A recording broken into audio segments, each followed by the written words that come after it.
Okay, let's freaking do this. Hold on. Tiger shot. Neo Tiger shot. What? Oh my gosh, did he just... Dude! Dude! I think you killed him. I think you legit killed him.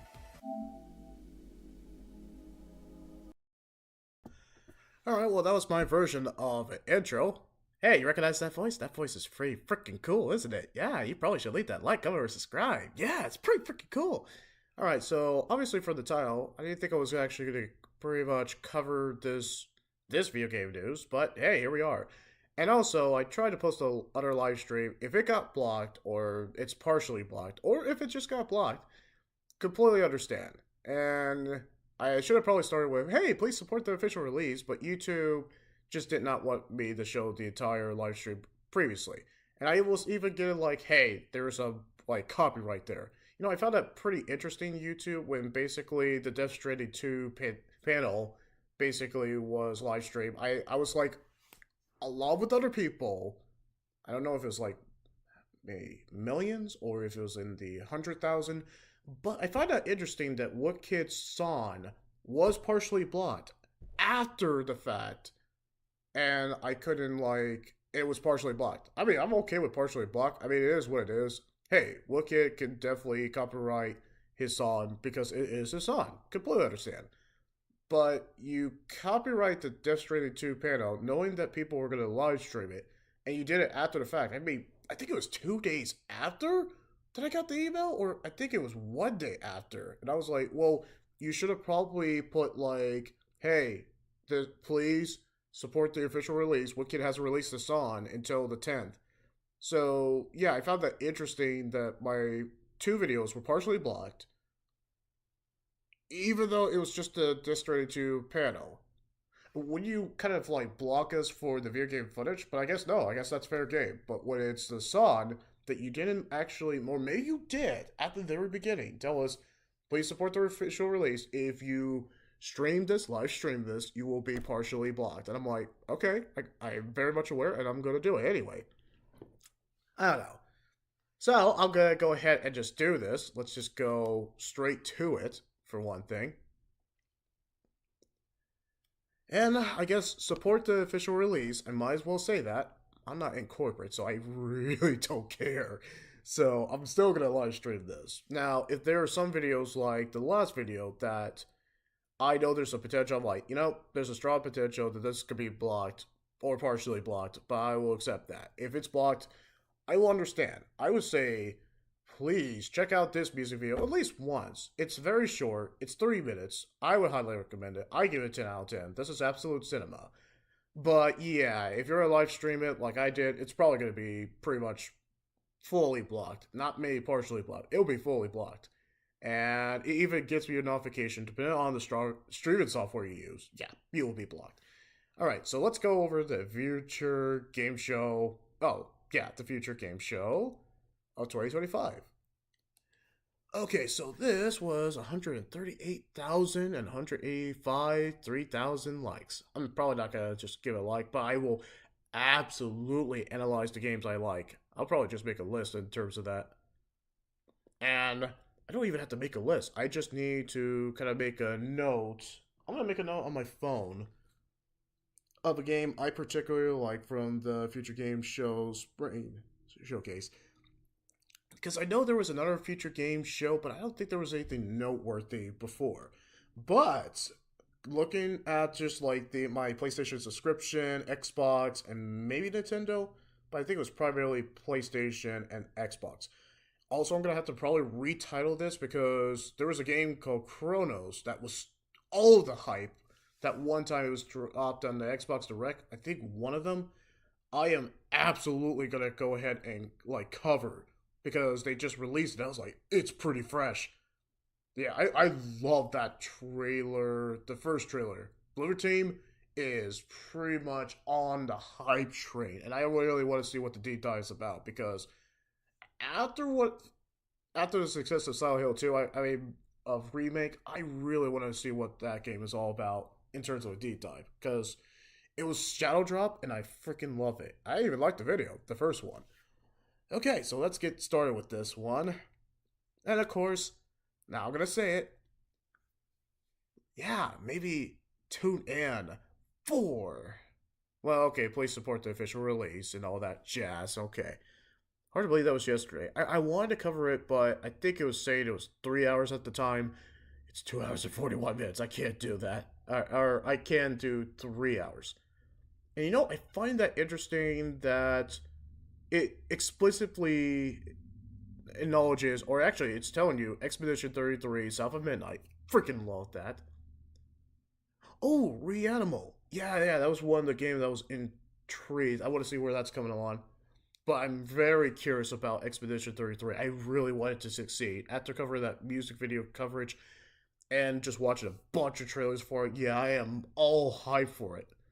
I hope it does well. Okay, so it's doing AAA's studio, or doing AAA. Which means that the AAA is just going to be cash cow, or it could actually be legit, or indie studios, where they actually try. That pretty much sums it up. Alright, so buckle up. Definitely leave that like, comment, and subscribe. Let's see what they're covering. They're very confident. Oh, give me a sec.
Alright, I'm back.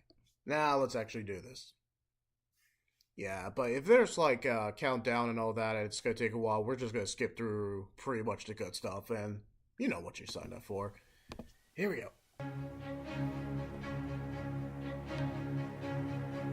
I'll try to copyright this, YouTube. Tickets and one. Oh, Expedition 33. I really secretly ones out from the games. Ladies and gentlemen, please welcome your hosts of the Future Game Show Spring Showcase, Jennifer English and Nolan North. Hello everybody and welcome to the Future Game Show Spring Showcase. My name is Jennifer English, though you probably know me best as God's favourite princess and the most interesting girl in the world, aka Shadowheart from Baldur's Gate 3. It's a we pleasure get it, to be here Shadowheart. in this. Man, she's not How would humble you at all. describe it? Ominous. Auditorium to get you all up to speed with the latest video game news, though, as you can see, I won't be braving this journey alone, as I'm joined by a man who needs no introduction. Oh, hey, Nathan Drake. Jennifer, but alas, I'm going to subject you all to one anyway. Yes, it is I, Nolan North, the voice of Nathan Drake, Dr. Richtofen, and a bunch of other guys you've probably spent 30 or so hours with while sitting on your couch. If you haven't heard of me, it's because I recently took the substance, and now there's this British dude called Ben Starr who's running around taking all the jobs I used to get. Oh, Even freaking hosting darn these it. shows, I think. Need to do something about that guy.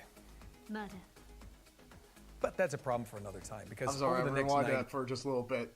Love that jab at Ben Starr, because he is taking all the jobs. if you haven't heard of me, it's because I recently took the substance, and now there's this British dude called Ben Starr who's running around taking all the jobs I used to get. He even hosted one of these shows, I think. Need to do something about that guy. Murder.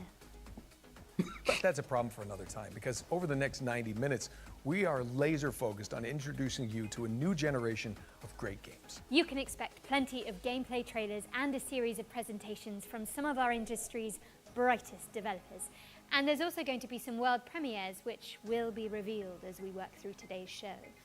No harm in a little mystery, don't you think? Never. Speaking of which, we've got one to kick us off, and I'm not one to keep the good people waiting. This is the next project from People Can Fly, the team behind Gears of War and Bulletstorm. Let's get into it, shall we? Oh, you mean the back Gears of War and Bulletstorm was pretty decent. Actually pretty fun. Alright, let's see what People Can Fly can do. I know how that sounds, but anyway.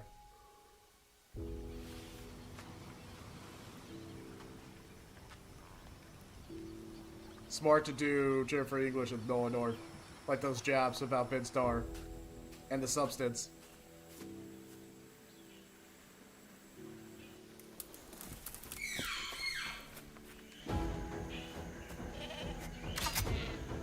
This looks unique.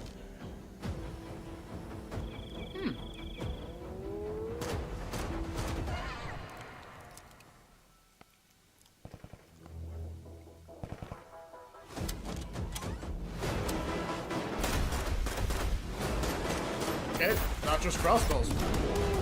Guns too. Is that Donkey Kong? Oh, okay. I guess she got killed. Lost Rift. Need to see more gameplay. Okay, now we're cooking. That was your first look at Lost Rift, which is coming to Steam Early Access later this year.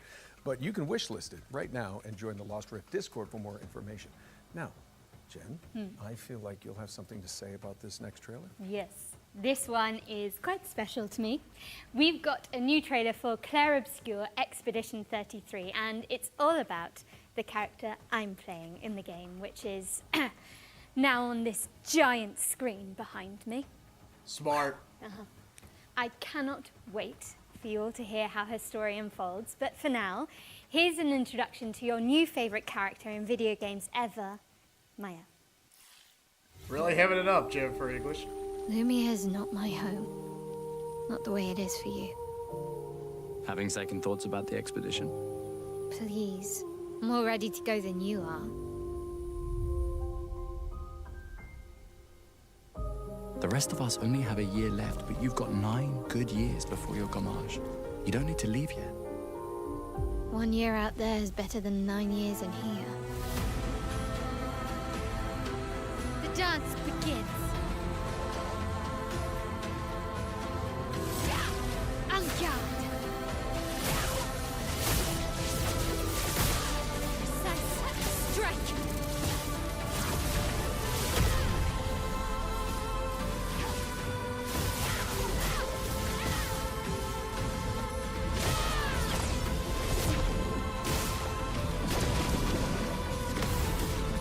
Finesse and grace.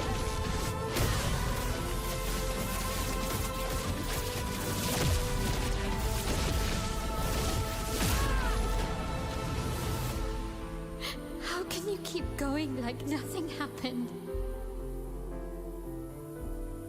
Absolute cinema.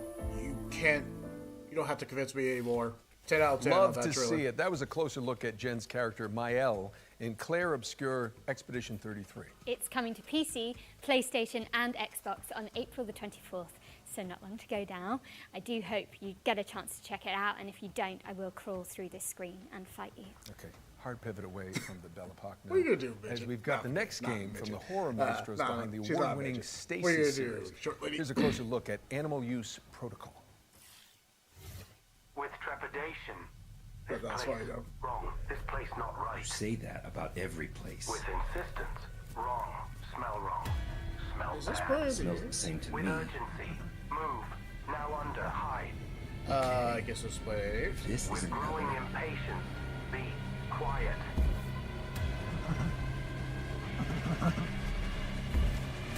Actually, I don't think this is part of the game. What is this?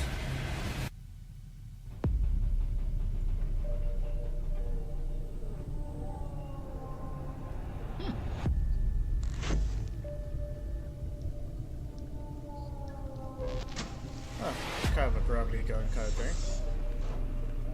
But what was with the ape?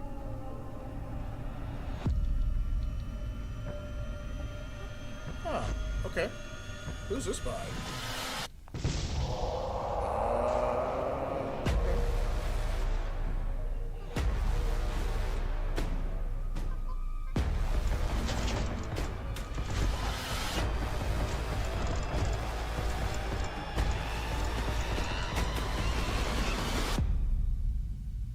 you're sure this is the right way. With indignation, pathfinding, very good. Better than smelly hate. Better than run, run, run. Paralyzed in terror. Smelly hate, run. Let's just call him Smelly Hate. Run, run, run, run. Oh yeah, that ape is dead. Yeah, definitely. Oh, ammo use protocol. It seemed unique, but we had to see more gameplay footage. Impressed, Animal but not Use too impressed. Protocol is coming soon to PC, so stick it on your wish lists if you want to see more of this Tamagotchi rat companion.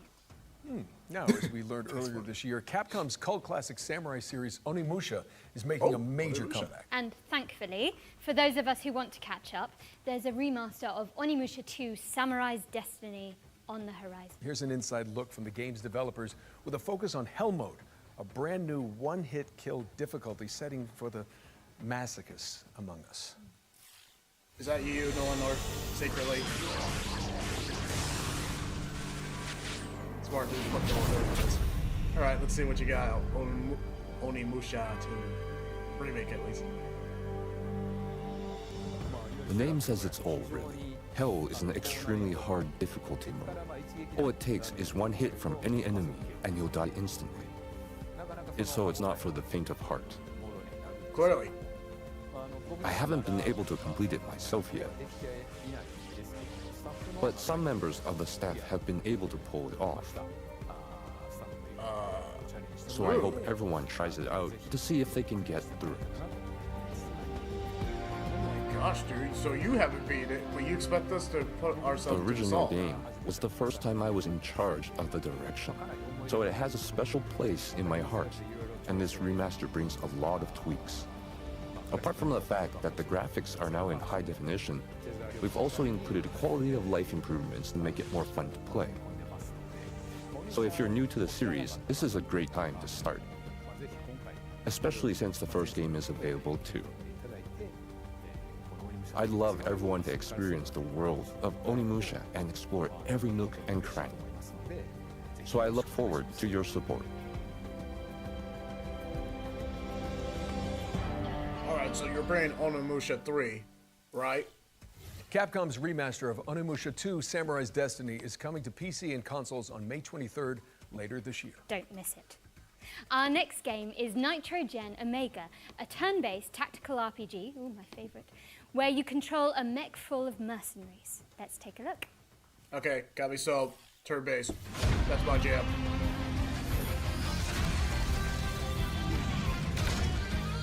This art direction is pretty freaking great. Wow.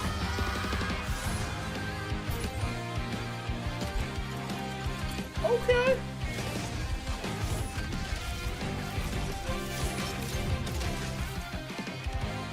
Somebody's tactical RPG. Hand me that turn-based RPG.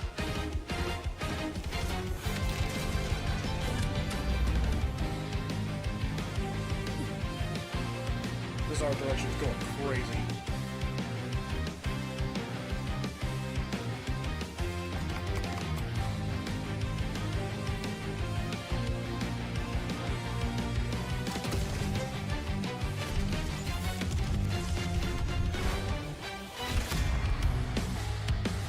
They say Nitrogen Omega?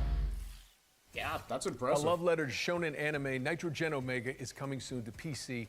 And now we've got another interesting game. It's the remake of the end of the greatest RPG. Definitely give that a of all time. 9. What, 2 of they're 10. It was Remaking impressive. Baldur's Gate 3 already? I'm afraid not. Final Fantasy 7? Anyway, They did that already. yeah. Divinity Original Sin 2? Now you're just naming games you're in. Actually, this is a metafictional Darn it. puzzle game She where you is in unravel that. the circumstances surrounding a lost JRPG from the 1990s. I have literally no idea what you just said, but I am intrigued. Oh, how's that popularity, Jennifer English? I have no idea what this one is, but hey.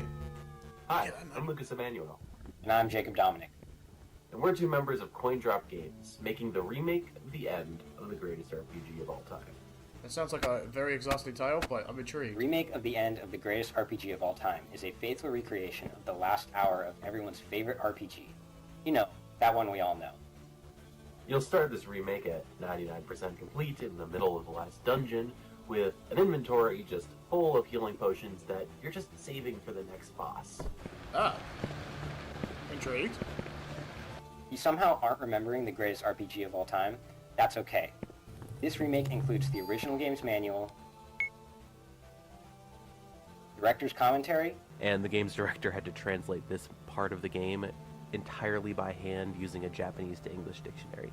and even clips of an unreleased documentary. I never loved anything that much, and the only way we're going to get that again is by staying exactly faithful to what that original game was. If you didn't know what the greatest RPG of all time was, I suppose it would turn this into a deduction puzzle game where you'd have to use these bonus features, deductive reasoning, and a little bit of creative thinking to figure out how to complete the last hour of this epic RPG.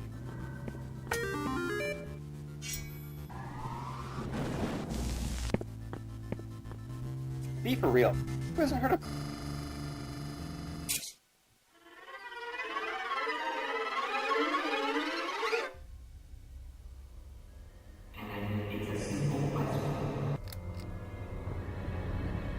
Is it? I don't think it's a simple question.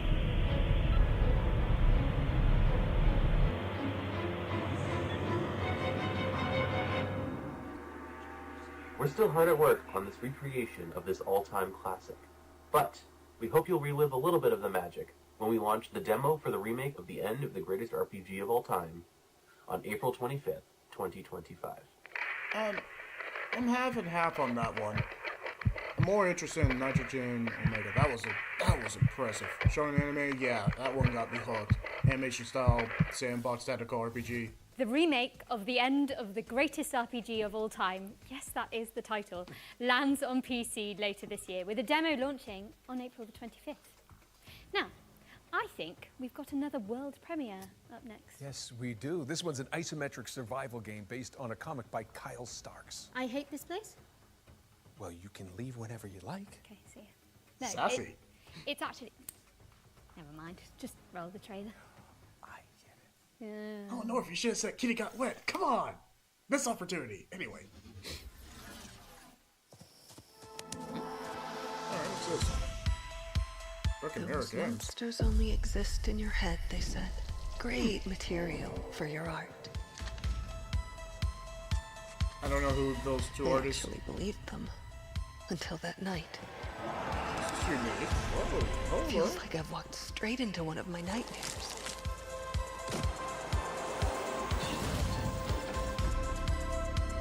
Or post-apocalyptic, but comic book style.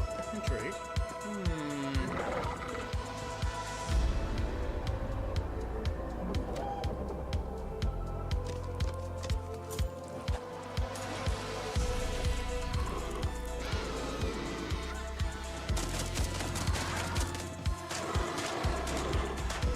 Yeah, pretty accurate to the Eastern Metrical. Yeah, this is very accurate. What the actual heck was that? I hate this place. No, that not actually the expression. I hate this place. The game is called I hate this place. It's coming later this year, but in the meantime, put it on your wish list. Okay, I'm interested. Now for an update on a puzzle platformer where you tangle with the strings of fate. Here's the release date trailer for Once Upon a Puppet. I give that trailer kind of a 9. It intrigued me. I want to see where that goes. Oh, okay. Puppets.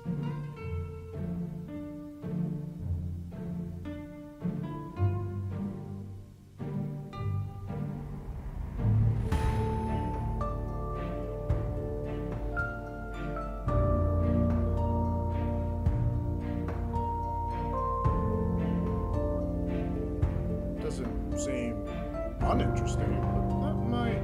I don't know. This one's okay. Oh wow, Updation's pretty... I'll give it that. Updation's pretty good.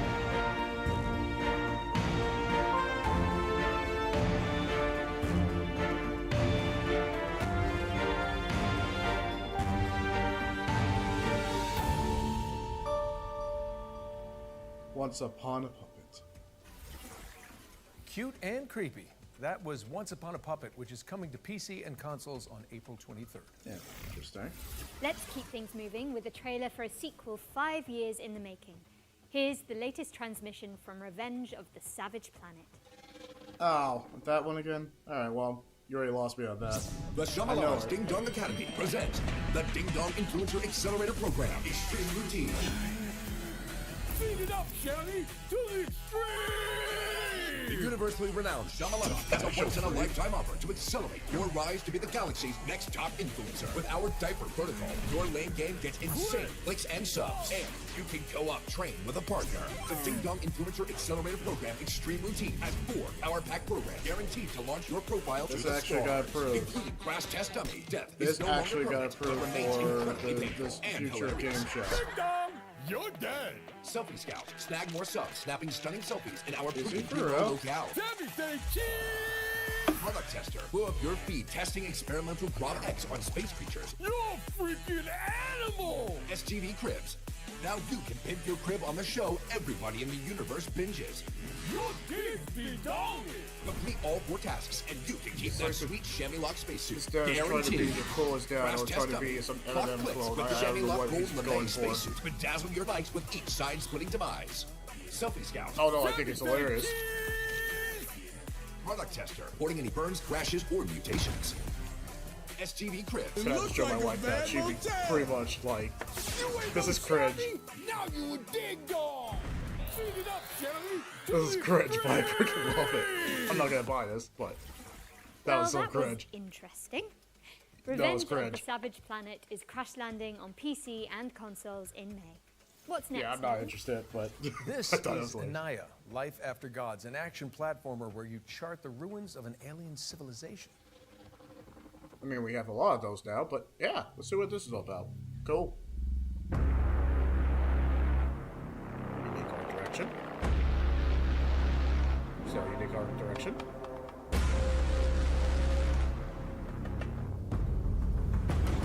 Okay. The gods Oh, are wow. dead, but we try to survive in their world.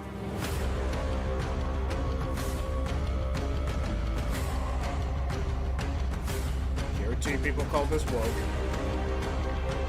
Guarantee something about DEI or woke. This actually looks unique. Yeah, this looks unique. Whoa, that is actually really crazy art direction. So it's Metrovania, I think.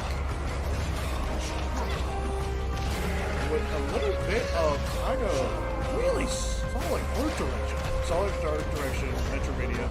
Oh yeah, this is.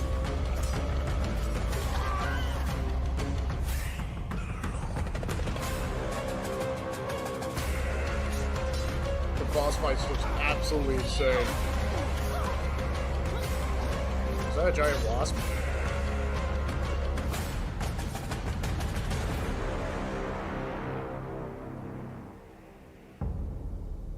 Okay. Yeah, I like that one. Anaya, Life After Gods is coming soon to PC and consoles, but you can check out the demo on Steam right now. In fact, That's you a can solid find 9. all the games I just from enjoyed today's that show trailer. on the Future Game Show Steam page. Just type Future Game Show Steam into your search engine. It's pretty easy. Anyway, Jen, you were telling me earlier about this next one. So smartass. please take it away. So, yeah, right. You played noted. Drake. The best way I can describe this is that it's like Alien Isolation, yeah? Yeah. With co-op and velociraptors. Clever girl. It's Death Ground. Darn it.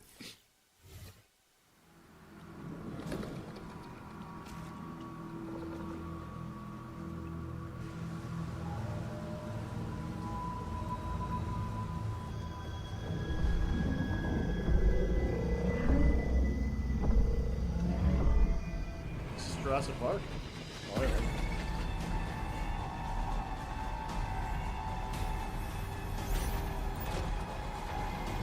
Yeah, I really do like the Naya. I think that was pretty unique. It's definitely, that was a solid 9. Oh, hello, what's all this about?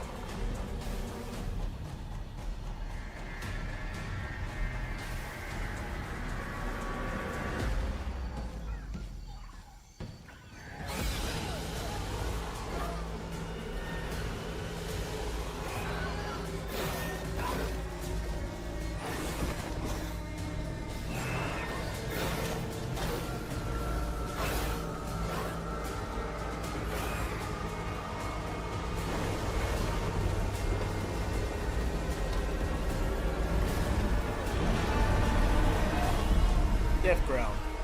Yeah, not interested, but Alien Isolation with dinosaurs. I mean, not really interested. What's wrong, Noladorf? I mean, Drake. Okay. Death Ground is coming to PC later this year, so make sure it's on your wish Noladorf list. could get away with this. Okay, we're breaking things up with our next section, which is a future game show staple.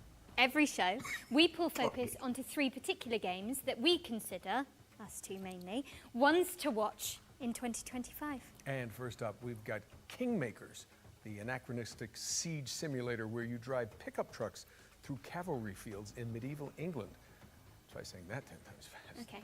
Anachronistic siege simulator, anachronistic siege simulator. Congratulations, I think I've sprained my tongue. Good job, Jennifer English. Don't worry, you'll be okay for the sequels and whatever. Making money, like Ben Starr.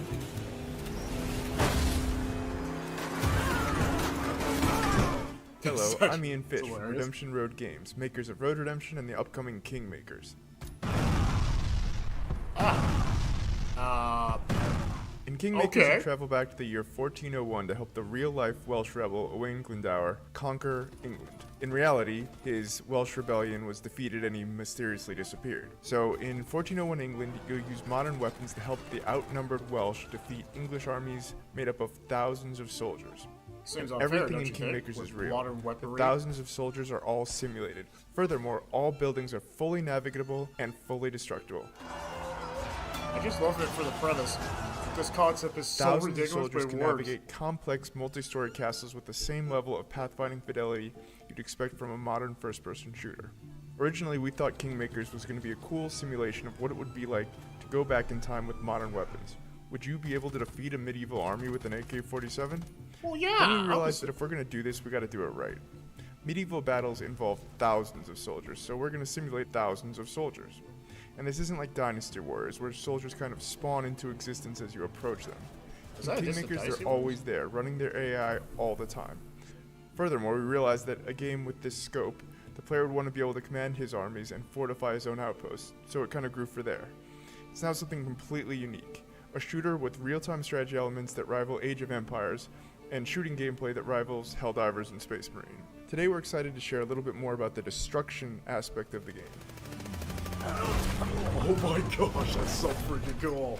Every building, castle, wall, and tree in Kingmakers is fully destructible. You can blow it up with a grenade launcher, take it out with an airstrike, or maybe even demolish it with a tank. And none of the destruction is scripted either. It's all dynamic, courtesy of Unreal 4's fast physics calculations. It's one of the reasons we didn't switch to Unreal 5. We experimented with Unreal 5.1 and Unreal 5.3, but nothing has been as fast on the CPU side as Unreal 4 when it comes to physics. Finally, Okay, we're I'm excited to impressed a share little that bit. you and up to 3 friends can lead their own armies alongside yours and join in on your conquest of England in online co-op. This is the full campaign, full online co-op, no compromises. This means 4 players fielding armies of thousands, building their own fortifications and buildings, and attacking enemy bases either on their own side of the map or alongside you. We really wanted to make sure that all 4 players feel just as responsive to play as if they were all playing a single player game or as if they were each playing as the host player, even if your ping is not great. Kingmakers is coming to PC Early Access and hopefully to all major consoles. We'll have more to share about the game later in 2025. In the meantime, please wishlist Kingmakers on Steam. Thanks for watching and enjoy the rest of the show. Kingmakers. Yeah, that's a 9. Thank you for showing gameplay, and thank you for not Thank you so compromising. much to the team at Redemption Road for that closer look at I'm impressed. Kingmakers. A Yeah, game I was which impressed with isn't that. even That's a out 9. yet, but already has a live-action movie in the works. I'm already on the phone with my agent to play the pickup truck, of course. Anyway, I think it's time for another world premiere, so grab your friends, your VR headsets, and your mobile phones for some reason. Don't worry, it'll make sense soon.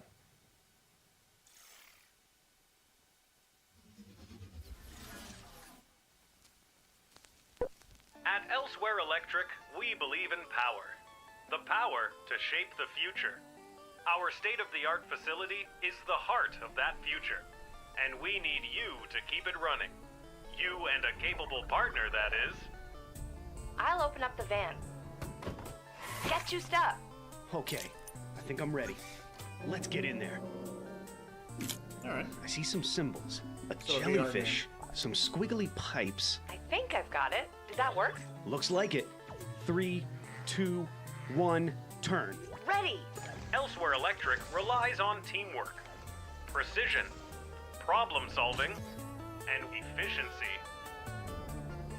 For reasons which will become immediately clear once you enter our facility, the true nature of our work cannot be revealed to the public.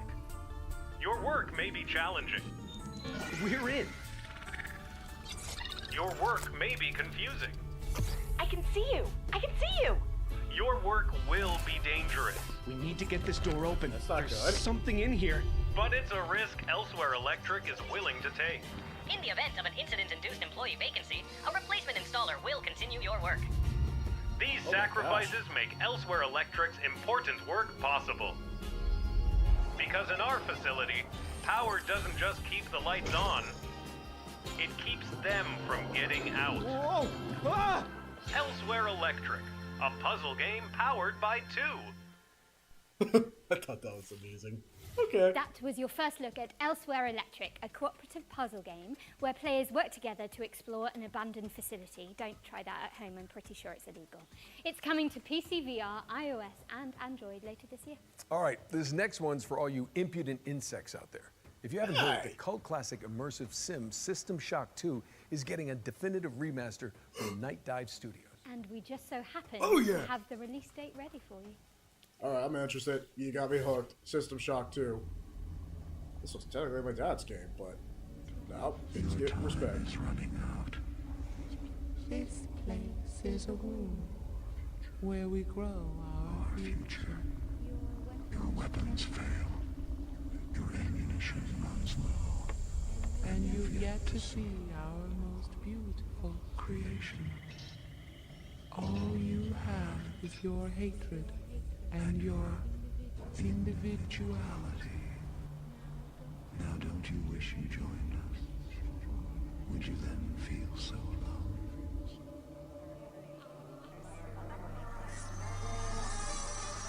I am Shodan.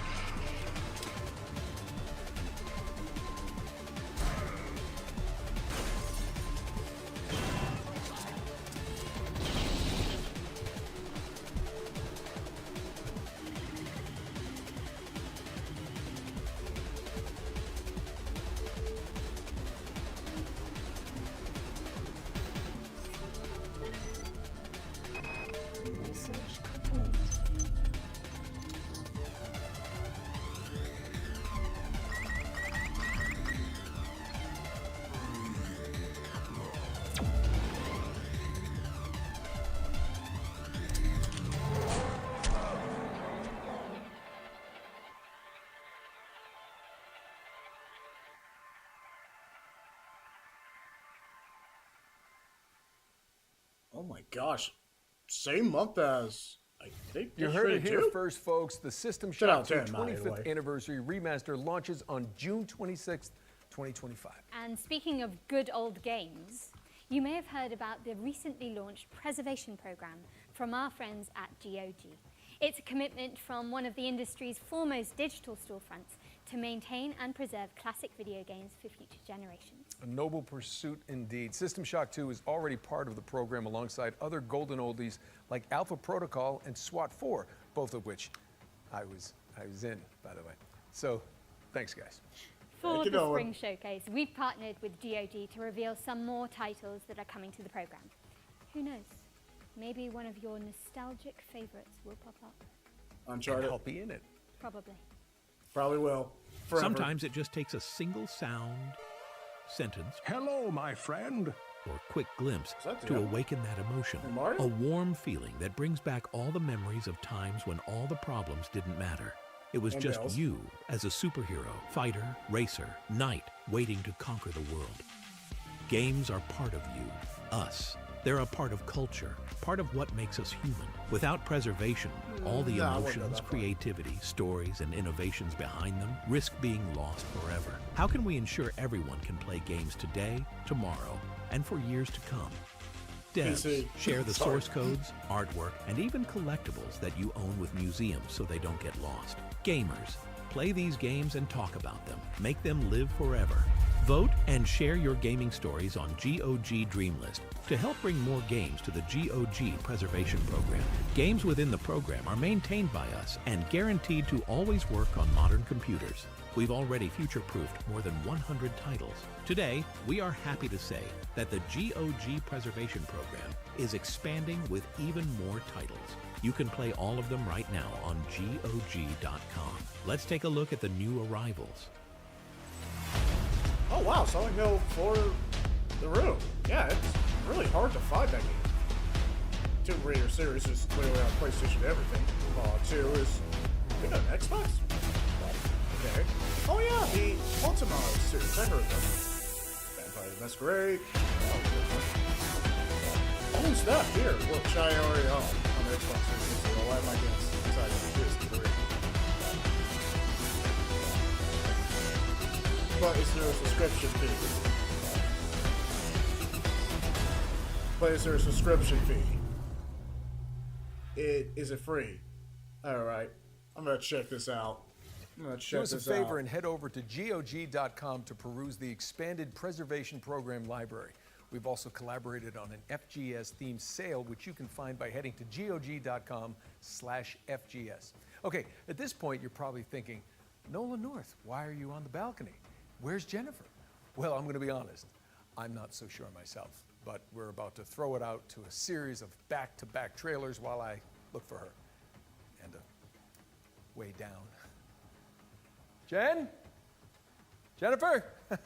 Grudge, but anyone? You have to buy the games. That's the whole run. But they're cheap. We all know why the walls around our capital exist. This world fell to the forces of darkness. Its light is replaced by shadows and the terrors that lurk within them. That's what you need. How's that? Oh, Soul's like, oh man, I'm in. With our faith in the Divine One and the power he bestows on me, can we thrive in a corrupt world. So the world's screwed because it Soul's like, got it, I'll perish. Alright, perish the thought. A word in private.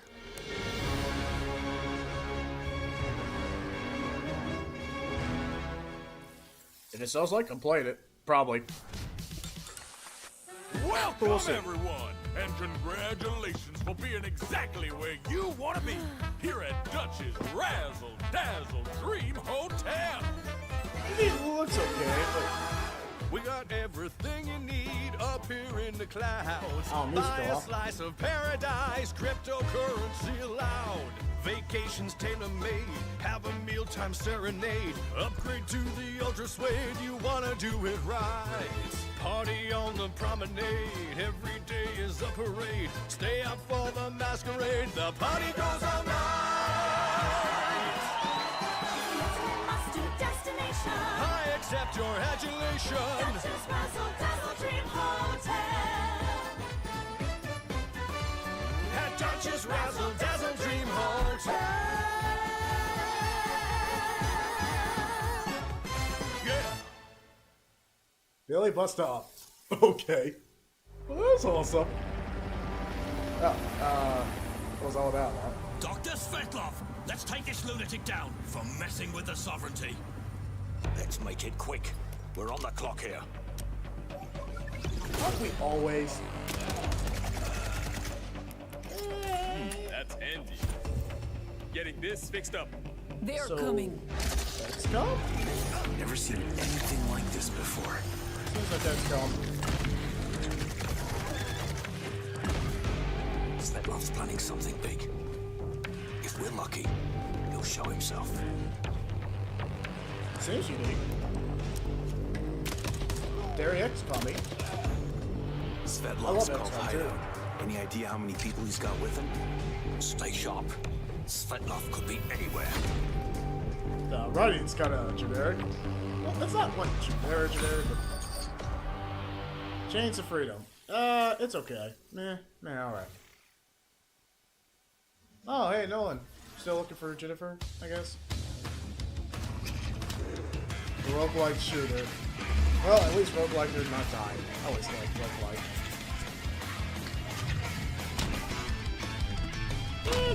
Oh, Shelf Heroes. Okay, not interested. Thank you.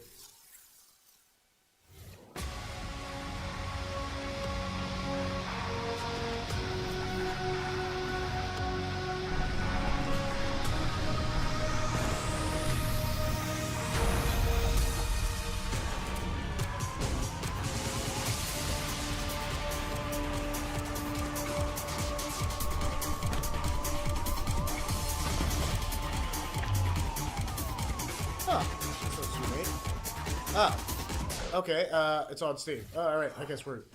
Oh, thank God, I made it. Uncle Nolan, where have you been? It's okay, I'm sorry.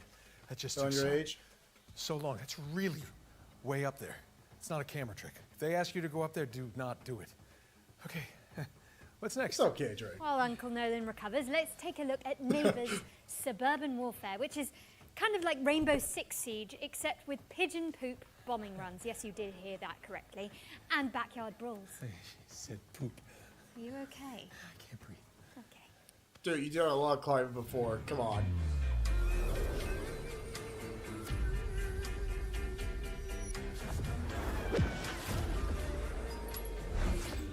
It just seems like a typical suburban neighborhood. That's all it literally says. Oh gosh, this is a live service game that looks unique, and they're gonna just close it down. Sorry, I played a lot of Knockout City and Rumbleverse with them.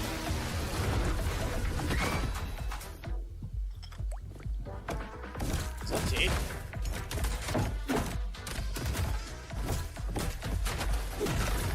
I mean, it looks unique. What? Was that a killer dog?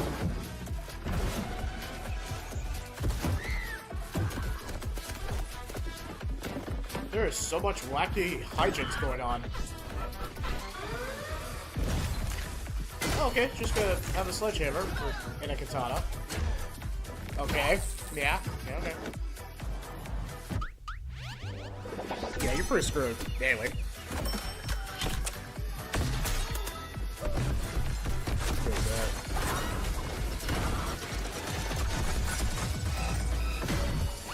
Neighbors. Yep, just a typical suburban neighborhood. Oh, suburban warfare. Oh, you took the words out of my mouth. It looks fun.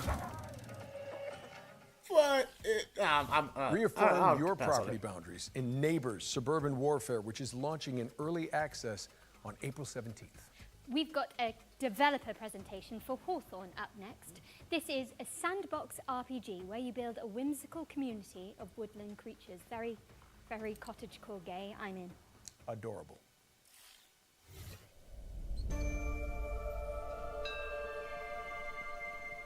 Hawthorne is a sandbox RPG realm of anthropomorphic animals and fairy tale creatures. Play solo or co-op as you recruit villagers and build a village of memorable NPCs. Defend against the elements and against forest tricksters. Celebrate the season's traditions. Farm, craft, and explore an ever-changing world bigger than the small creature you play. Bringing this nostalgic world to life has been a long-term dream for us, and we're thrilled to be doing it alongside our players. Hawthorne will leverage our experience making some of the world's most beloved RPGs to establish a new genre that blends the emergent fun of sandbox games with a charming simulation of village life. It's a fantasy home you can keep returning to. The different playable species have asymmetrical abilities and limitations. You, your friends, and your NPC followers must work together to complete jobs around the village. Differentiated species, together with our procedural storytelling, combine to make each player's story in Hawthorne a unique and enjoyable experience. We're a small team of experienced developers bringing Hawthorne to life as a true passion project. This game is currently self-funded to keep creativity at its heart. And now, with our incredible community, we have the chance to build something unique and memorable. Join us on this adventure. Follow and support our Kickstarter to help us bring the nostalgic joy that is Hawthorne to the world. Yeah. I liked it. But let's just keep watching a little bit more. They have a Kickstarter campaign for Hawthorne is coming soon, so keep an eye on the developer's socials for more information. All right, for the future game show historians out there, this next game appeared at the very end of last year's Spring Showcase as our one more thing. You know, Jen, while we're on the topic of history, back in my day when Emily and I hosted the first future game show, it was all remote. None of this real in-person stuff. I mean, you kids don't know how good you're getting it. Back in your day. Yeah, when did Uncharted come out again? They tell me 2007. Yeah, I was definitely still in school. At least you were born. Okay, let's just watch this new trailer for Industria 2. Gosh, so much sass. Just like the... Oh, what was that one show I watched?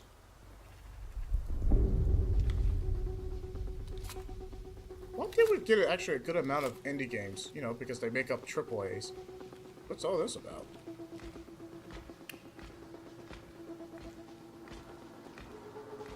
Okay. Let's see where this goes.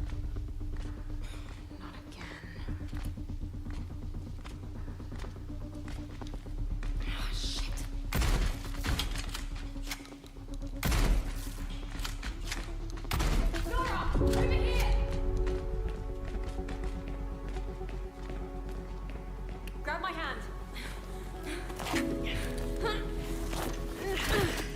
Thanks. Marlene, I need to find a way home. I'm just as stranded as you. God damn it. But there is a sender at headquarters. I can show you the way if you help me arrive there in one piece. Deal. Oh, this is it. Nora, Wait, what is that? What was Atlas made for in the first place? Before it became this? It was a sorting algorithm meant to scrape the universe base layer for data. I mean, we're talking hundreds of thousands of dimensions. I guess it didn't stay that way. This is intriguing, okay. Oh no. Huh. It's a sequel. Let's keep eyeing this one. Yeah, that was intriguing. Defy an insatiable artificial intelligence in Industria 2, which is coming soon to PC. Another world premiere now, and this one has a little historical kick to it. As well as some zombies, because why not? Because they're in everything. They sell. What do you expect, Jennifer and Nolan? Alright, pause it for a minute, because I am going to step away for a sec. But, yeah, this is some good stuff. People might, I get it, AAA archive the thing. My gosh, it's been 45 minutes. But no, this is actually some good stuff. I'm actually kind of really impressed. Can't believe this is 2 hours and 41 minutes, but I'll be right back.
Did you miss me? I bet you did. Okay. Yeah, in terms of the Future Game Show Spring Showcase 2025, yeah, I've been impressed. I just like that the indie games are... I'm gonna have to check out that one trailer that Souls-like, but yeah, I like that trailer too. I might actually... I'll watch that again. Maybe. But yeah, in terms of the indie games are some standouts. There are actually some creativity. That Hopthorn, in particular, I won't like it because I want to see more and I want to see how the reviews do. But in terms of like the players, but yeah, in terms of the showcase itself, yeah, having Nolan North and Jennifer, even though there was some clearly a little bit of cringe, but no, their jokes are landing. It's kind of like that Greg Miller, and I forgot her name at that one showcase that I saw online. I think it was in Las Vegas. Well, don't call me on that. But yeah, just having Nolan North and Jennifer English because, they're both relevant because they're pretty prolific voice actors in their craft, so it makes sense. Smart move. Their jabs and pretty much their jokes, they're very much landing. As a video gamer, respect that.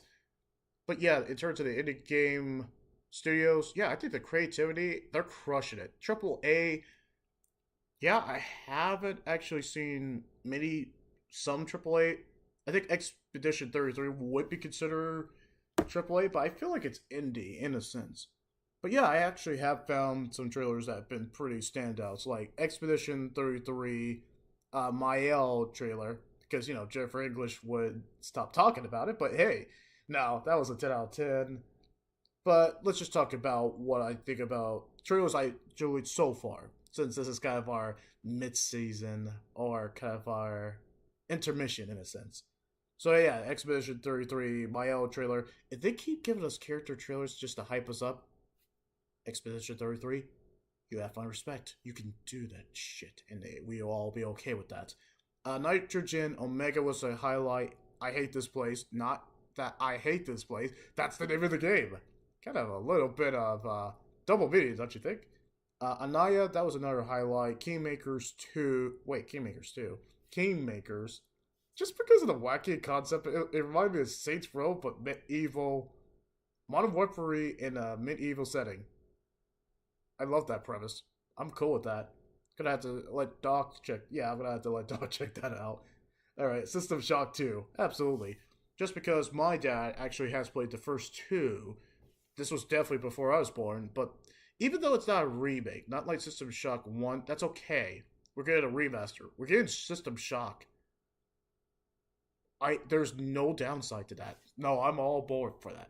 Alright, well, let's resume back to it. That's my intermission. Yeah, there is going to be a lot of trailers I enjoy. And there's still one more trailer after I'm done with this too that I absolutely want to check out.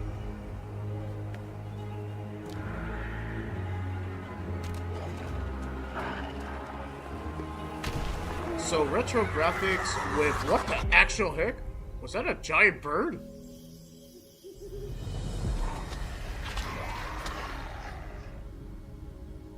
Three friends. Wait, is this the developers?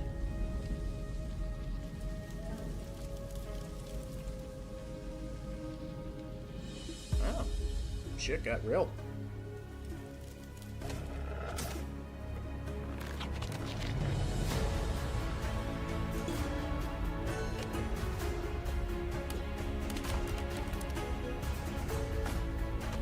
Is this kind of like a little bit of Terraria, but with zombies? Wait, Terraria actually had zombies.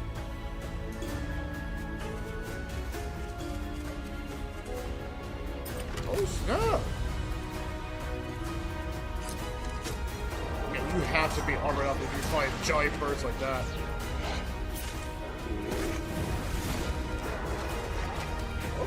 Okay. Seriously, what is that giant bird? Okay, I think it's a Romstead. Gonna have to check that one out. That one was unique. I like the premise. I like the co-op. Romestead is a survival game where you rebuild the empire after the fall of Rome. It's coming soon, but you can sign up for the closed alpha at romestead.com. All right, ready up for our second Ones to Watch. This time, we're checking in with Compulsion Games' Deep South action adventure, South of Midnight. What was that? Oh, that southern accent. Oh, man.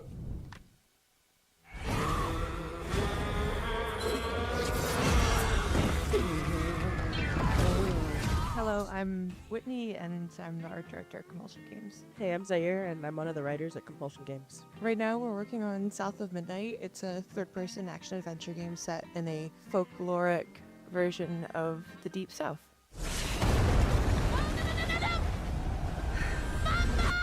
So in South of Midnight, you play as Hazel. Her mother gets swept away in a trailer during a hurricane, and as Hazel is looking for help, she encounters creatures who have like their own issues that she helps them solve. Hey, Hazel. Who's there? Up here. You find your mama yet?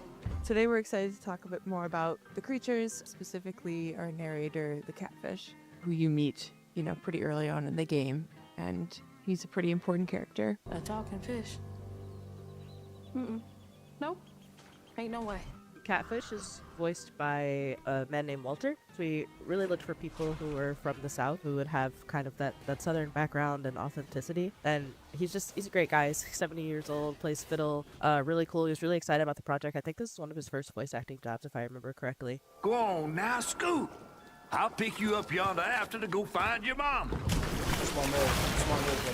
So after we meet Catfish, you are set to heal Benji, and he lives in this remote Cajun community that has been abandoned for many years. And as you explore that region, you understand kind of why it's been abandoned, what happened to Benji, why he became that tree, and what his connection to Rhubarb, this sort of eccentric, off-the-grid character that you meet early on. You kind of get to know what their relationship is and what happened there. You're welcome to try bottling up the pain, but the roots of this trouble go deep. We have an awesome audio director, Chris, and he really wanted to make sure we had a special song for each of our main creatures you meet in the region, and that song tells a story, and you learn about the characters and the backstory through that song.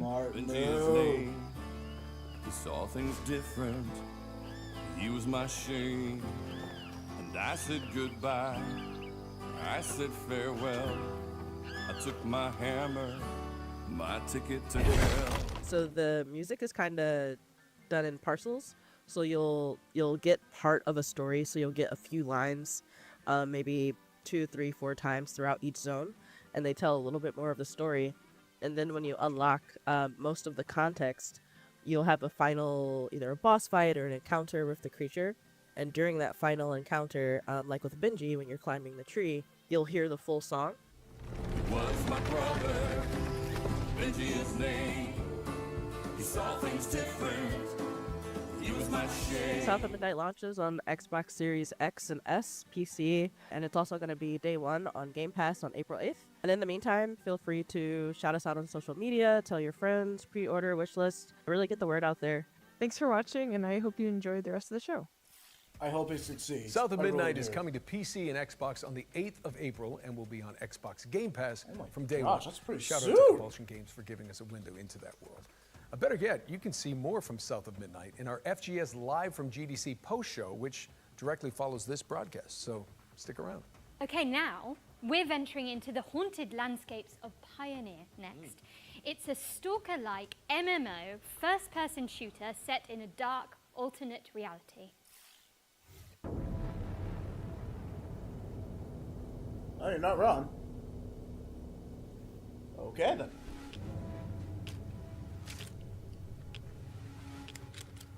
Yeah, this definitely reminds me of Stalker, or the Metro series.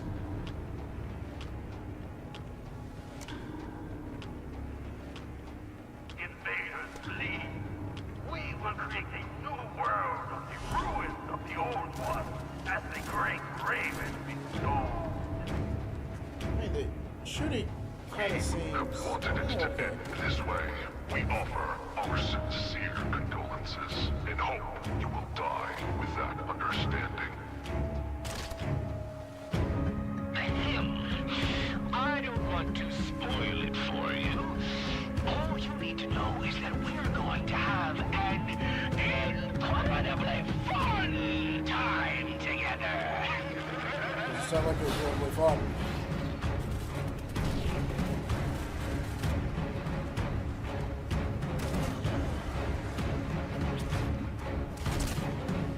Gosh, finally, a single-player first-person shooter? I haven't seen those for ages besides Doom.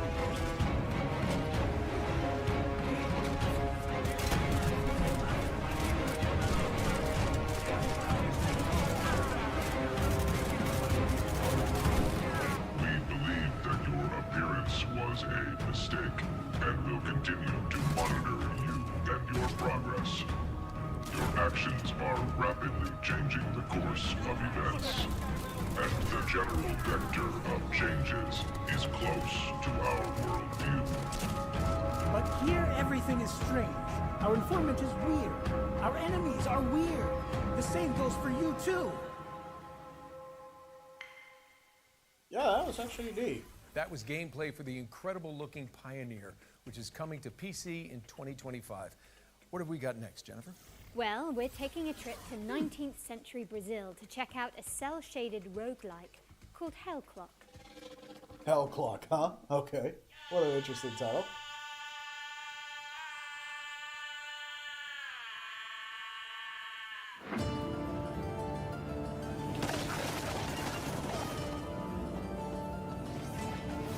Hey, Hell Clock. Got it.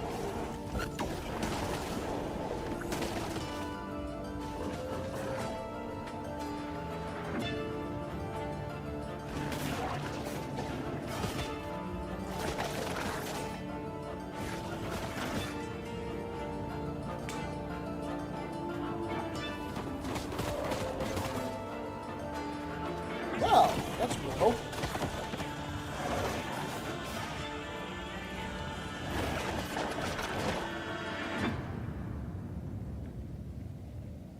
Demo available on Steam. On Steam or actual console? Set your Okay. alarms because Hell Clock is coming soon to PC. There's also a demo available on Steam, so go check it out after the show. Yep, called Let's it. push things forward with a completely That was different also game. good, too. One that asks you to be the MVP in PvP vehicular combat. Nolan, Like just a did battle? I say that right? I have no idea. Anyway, here's Rivals Hover League. Okay then. Alright. So, Rocket League, but a little bit of Twisted Metal.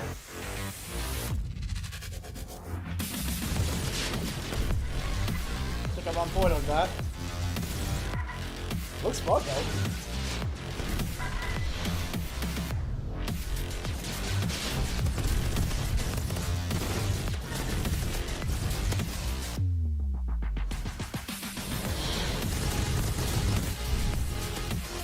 Oh, this is Rocket League with Twisted Metal. Come on, no one can tell me that. Seriously.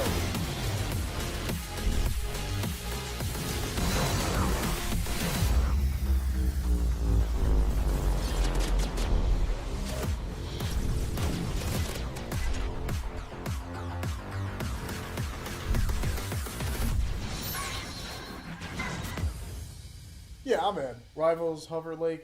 I like that one. Rivals Hover League is coming soon, but you can check out the alpha test on Steam. Time for something scary, I think. Nolan? Yes, indeed. Let me introduce you all to Finding Frankie, a haunted parkour game show starring a cavalcade of creepy animatronics. Here's the latest from the game's developers. Oh, shit. What is... Shit, what is that? Let's catch you up to speed on what's been going on. Oh, gosh. Lucky people from around the world have been brought here to the world's largest indoor trampoline, water, and parkour park. Oh, boy, gosh. That is freaky. Quick update for you, lucky contestant. The other contestants have mysteriously died. Not sure how that happened, but oh well. You're still left. Over 3 stories of action-packed parkour obstacle courses. Authorities have discovered 3 dead bodies on the premise of Frankie's Parkour Palace. This is going to be a game show you won't ever forget. The only reason the Wonderbomb decided to keep you around is because you're boosting the ratings. Our viewers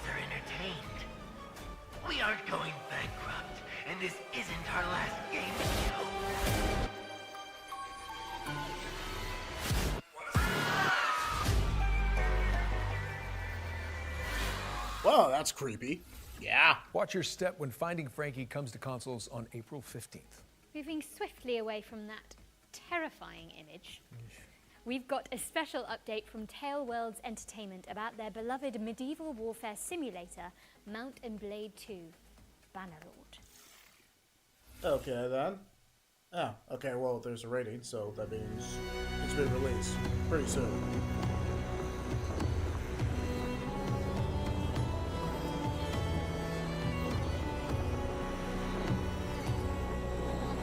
Music feels Nordic. Is it me? Maybe it feels Nordic. Okay.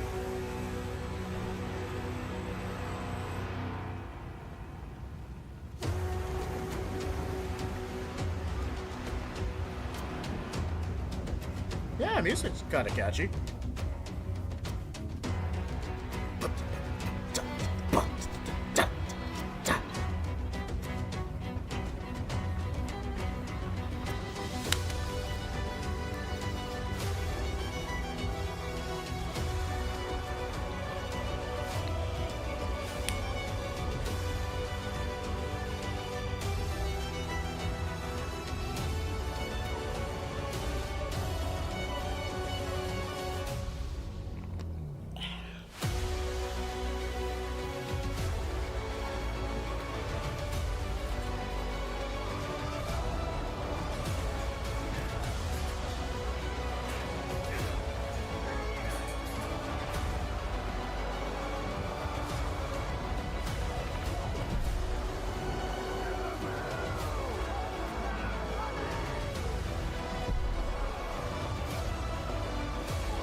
Oh, that's a pretty unique way to get to the title. I like that. That was pretty neat.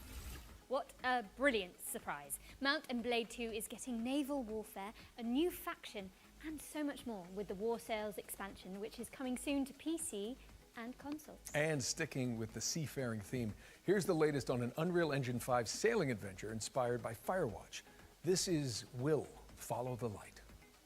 Oh, by the same developers? I love Firewatch. Firewatch was amazing.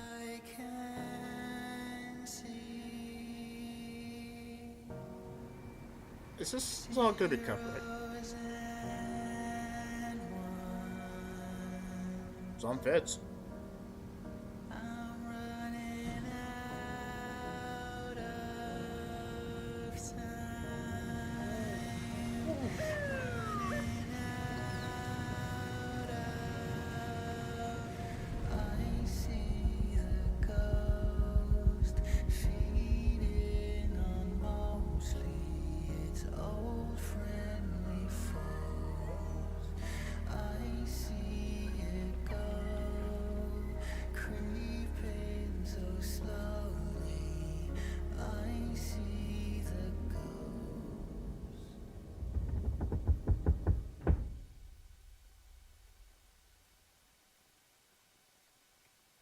We'll find you, wherever you are. Like your wife or your kid? Or a family? I don't know.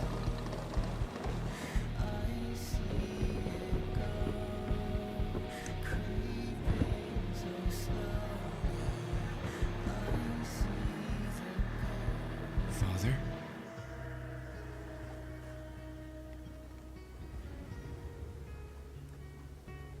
Well, another unique title. Gonna have to borrow this. Will Follow the Light is coming in 2025 to PC, Xbox, and PlayStation. What have you got for us next, Nolan North? Well, how about a post-Ragnarok survival game? Okay, here's the developers of Cloudheim, Noodlecat Games, to give us the inside scoop. Oh, okay, that's it. That's kind of Genshin Impact-ish. A little bit Okay, Cloudheim, cool. Hi, I'm Billy Quick from Noodlecat Games, and today we'll be exploring some of the combat in Cloudheim, our upcoming game blending crafting with physics-based combat. This is a Greeble, an aggressive little furball with a lot of teeth. You could hit him with a sword, but instead, let's kick him off this cliff. Greebles aren't the only threat out here, though. You'll also fight against heavily armored enemies like armadillos who roll recklessly through your allies. You'll need to dodge their rolls and then attack when their guard is down. Corvins, however, keep their distance with ranged magic blasts. You'll want to pull them in close with your lasso to dish out damage. Our combat system is built around using physics to juggle your enemies. The longer you can keep enemies airborne with your kicks, lasso, and other abilities, the more damage they'll take when they finally hit the ground. Combine abilities and set up combos to maximize damage. Here, our character is placing down mushrooms and jump pads, bouncing enemies high into the sky. With the right combos, the battlefield will feel like a pinball machine. Play solo or team up with friends in co-op for coordinated combo attacks. While you explore the islands in Cloudheim, you'll come across mysterious portals that lead to dangerous dungeons filled with tough enemies and rare loot for crafting. You'll grow in Cloudheim by mastering weapons to gain abilities along 4 class pathways, each excelling in a different style of combat. Spellblades supplement their attacks with elemental magic. Outlanders break armor to create weaknesses. Treasure hunters focus on speed to exploit weaknesses. And sentinels defend and heal the team when dealing damage. Choose the weapons and abilities that fit your style. You can freely switch your class just by changing your weapons, allowing you to focus on your favorite or make hybrid builds. Team up with your friends to create absolute mayhem. Our team has had so much fun coming up with unique abilities and wild combos, and we're excited to see what chaos you can create. Now here's Nasher to tell you all the really important details about how to wishlist Cloudheim. Thanks, Nasher. In case you didn't get that, Cloudheim releases this year. Wishlist it now. Unique. Is it going to be free? Or you have to pay Bring for it? harmony to the realm when Cloudheim lands on PC, PlayStation, and Xbox in 2025. And be sure to sign up to the closed beta if you want to check it out ahead of launch. Okay.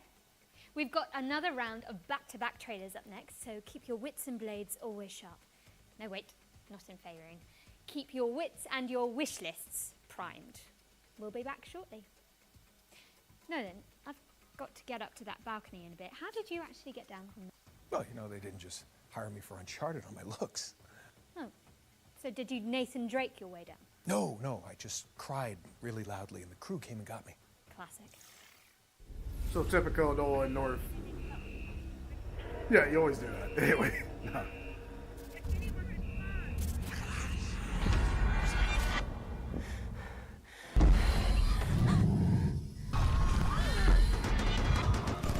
Gosh, okay.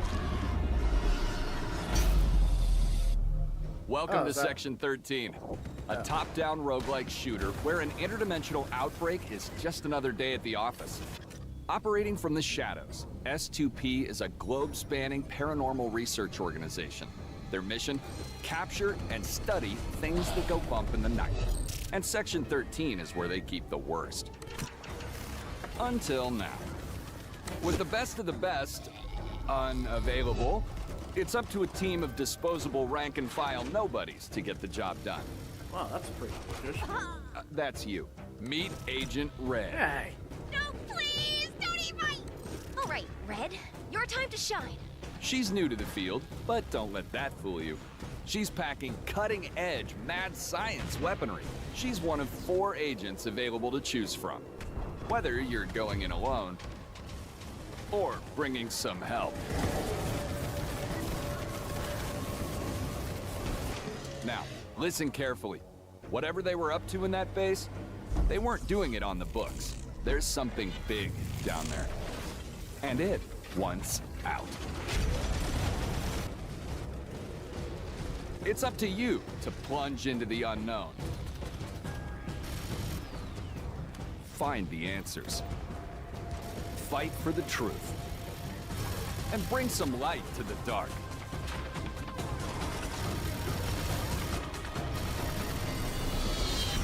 Section 13. Clock in. And then clock out. What if I'm Welcome, non-union? bandits from all over the world. We are Bandit Craft, a home security company. and our new line of home defense products needs to be tested. So we're calling on you to do the job. Look like, I don't know what this next facial, I don't know what the heck, hot dog? I don't know.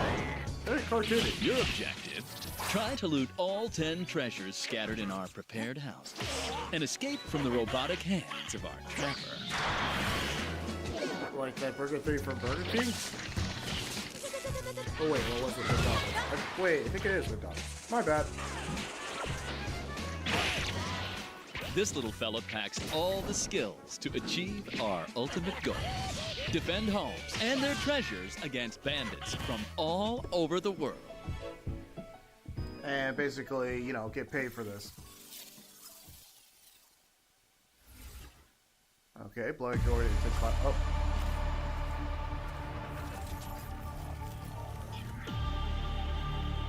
These rings store thousands of citizen cores. Oh, okay. Future inhabitants of Eden. You have to reach the top chamber and break the last remaining seal. Dropped straight into a hostile zone. This is exactly what hyper units were made for. Unleash your hyper power. Oh, actual gameplay. Yeah, wasn't this the state of play? Rip their cores out. You know you want to. Well, that was kind In the name of duty, courage, and truth, I will protect the citizens. Oh, this is great.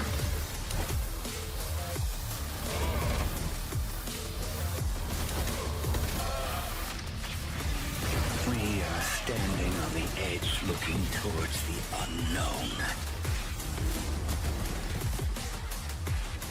See you on the other side. Oh, I actually have a release date. May 6th. Yeah. I remember this for the state of play. Hello, Cybermyth combatants! Neonovis 2 is a side-scrolling action roguelike game with a cyber-mythological theme. The sequel stays faithful to what the fans love about the first game, using the original infinite item stacking feature and chaotic combat while introducing new mechanics, new content, and refinement to create an exhilarating experience. Finally, you can get hands-on with Neonovis 2 yourself with our single-player open playtest, which is available right now. Don't forget to wishlist now. Hey, welcome back. Now let's get back into the swing of things with a world premiere. I hope you like Lonely Robots.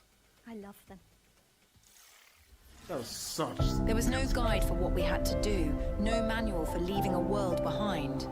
But even we knew we couldn't take everything with us. I left behind my greatest creation, a guardian, a caretaker. Its hands shaped to nurture, its heart programmed to protect. It works tirelessly now, crafting vessels from the bones of a broken world, sending sparks of life into the void. Why does the sun go on shining?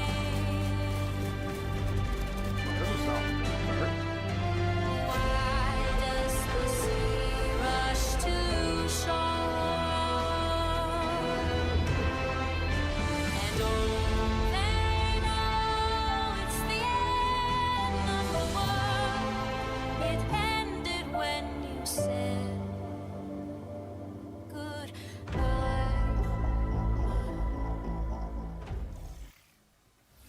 The Last Caretaker is a survival game where you bring humanity back from the brink of extinction. No pressure, I guess. Yeah, it's no coming pressure soon indeed. to PC. Now let's move on and introduce you all to Into the Dead, Our Darkest Days. It's a side-scrolling survival game set in a Texas city devastated by a zombie outbreak, plus an economic crisis and a scorching heat wave for good measure. Now, stinky zombies I can handle, but hot weather, I'm British. Absolutely not. I feel that. Anyway, I feel that, Jennifer. swallow me down.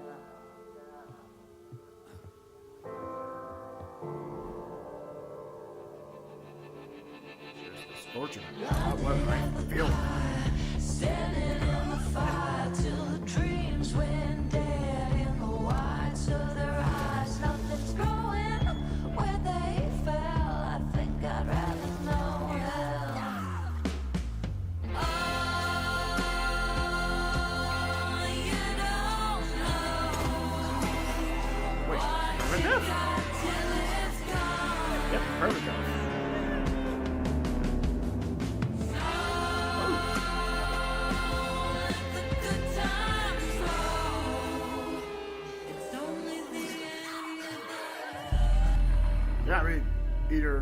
machete or die to a zombie. It's a lose-lose situation. Into man, the back Dead, Our Darkest Days launches into early access on April 9th, which is just mere weeks away, people. Get excited, but please try to enjoy each game equally. Are you excited about your Titan Annihilation? If you're looking for something a little more cheery, then we've got you covered too. Locomoto is a cozy conductor simulator where you fix rusty trains and make hot cocoa for your furry friends. I'm sold. Me too. Great. I am so. They failed. Yes. Thank you. Welcome to the world of Locomoto, where your story begins with a simple, rusty train, which will become your new home. You'll take the role as train conductor, keeping your train in tip-top shape. Learn how to drive it and embark on a journey to help your hometown Barenpire solve its environmental struggles. Traverse and explore various stations and bring aboard quirky locals along the way. Pick a route and drive them to their destination, and while traveling, you can of course service them to make sure they enjoy the ride. Scour the world for resources and craft unique sets of furniture to furnish your train with. Customize the exterior and interior of your train to make it feel like your own. There are many things to explore and discover in the world of Locomoto, so immerse yourself in this cozy experience when Locomoto arrives on the 8th of April 2025 on Steam and on Nintendo Switch later this year. Ah, clever. Locomoto. Steam and Switch. Interesting. Please mind the gap, because Locomoto is pulling into a station near you on April the 8th. That was a real palate cleanser, so time for something gritty now, I think. Precisely. Here's Karma, The Dark World, an alt history thriller where you dive into the brains of your suspects as an agent of the Thought Bureau. All right? Wow. Whoa. I don't want. Tell me, do you think a glimpse of a memory is the absolute truth? You don't get to choose to see the events that led up to these memories, or what transpired after.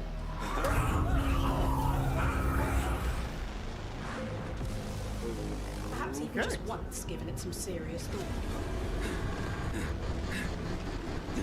Mother? Just what kind of memories Mother? make us the people Rachel! today?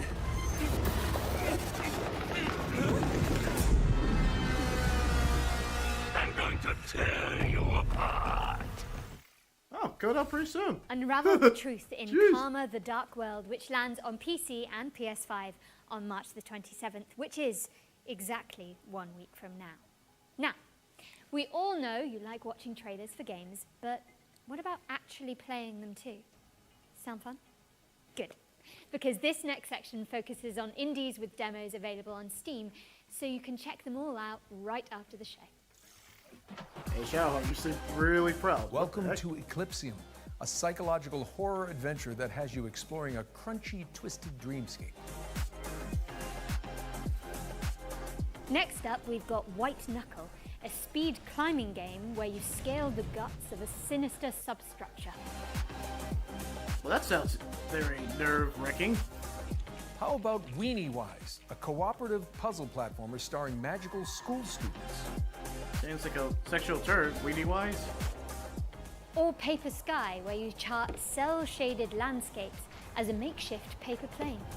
Like Sabo, yeah.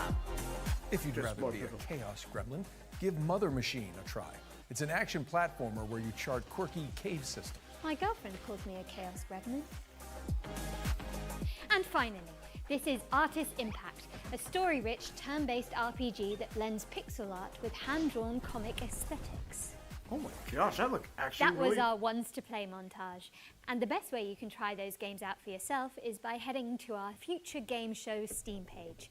Just search Future Game Show on Steam to get more info on the games we've covered today, and maybe wishlist some of your favorites. I know we harp on about wishlisting a lot, but it is an important visibility signal for games in development, and every little bit helps. Indeed. We're switching back into trailer mode now with another world premiere. This one's an exciting adaptation of a popular board game. What popular board game? I was kind of curious about that Mass one. That one actually looked very unique. And by very unique, it looked absolutely freaking awesome. I wish they actually had a trailer for that. But no.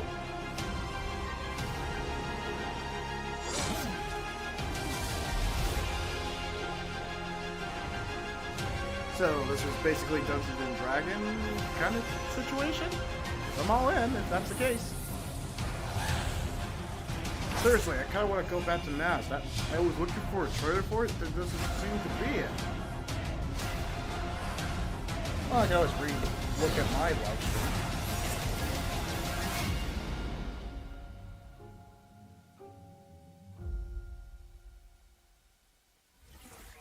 That's right, Frosthaven, the board game, is now Frosthaven, the video game, and it's coming to PC in 2025. This next game fulfills pass. a lifelong dream of mine, to be a sheep wielding a great sword in a world run by wolves. Let's dig into the delightfully edgy revenge story of Standalone. Wait, is it called Standalone or what? What? Not retro art.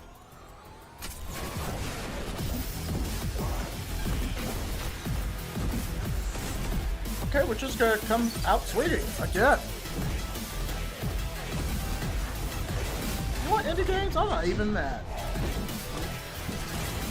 Oh, okay, so you actually fight legit wolves. Okay, yep. That was pretty sick. Standalone is coming to Steam in summer 2025. Sweet. Okay, let's keep it rolling with the latest trailer from Mecha Break, a lightning-fast I get that on 9. brawler. That was actually straight to the point. I like that trailer. That trailer was pretty solid. Lots of good scores at least. Or saying, I'm intrigued. Unique.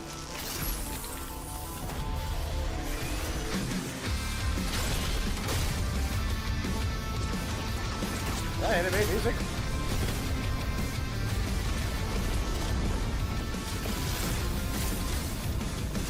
Okay, so this is just for Gundam, isn't it? With some anime opening.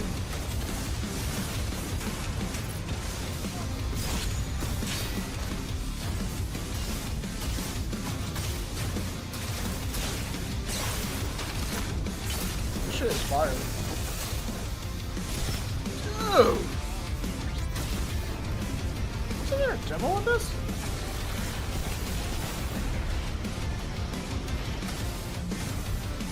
This is basically Gundam, but a really cool version of it too.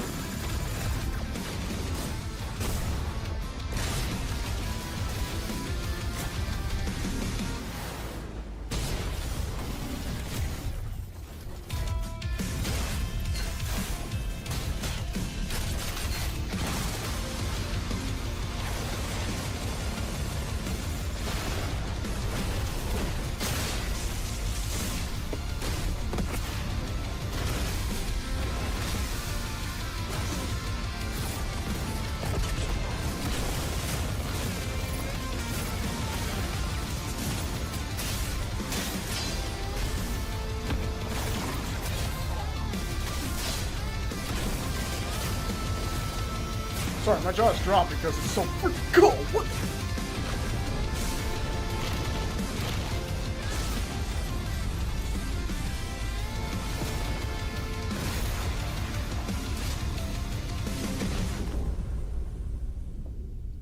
What a great closing shot.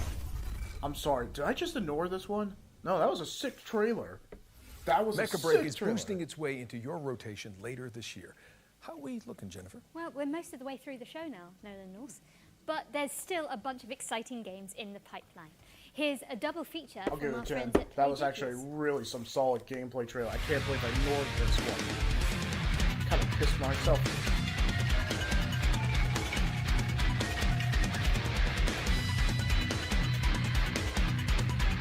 I don't. But I'm intrigued. I don't. Is this like Metal Hellsinger? Like retro art?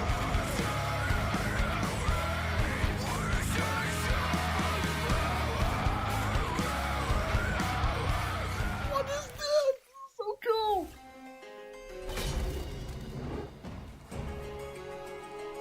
Oh, I'm sorry. We didn't want that. What is that? That was unique. Sorry, that was too unique. I gotta rewind show it. now, Nolan North. But there's still a bunch of exciting games in the pipeline. Here's a double feature from our friends at Playdigious.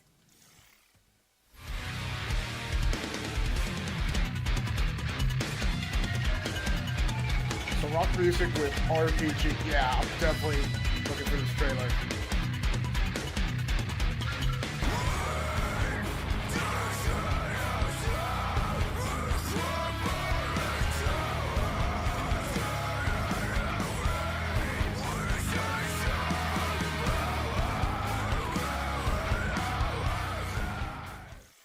Yeah, that was cool. That was actually cool. I think that might get a 10. Because it was straight to the point. Really, that was fun.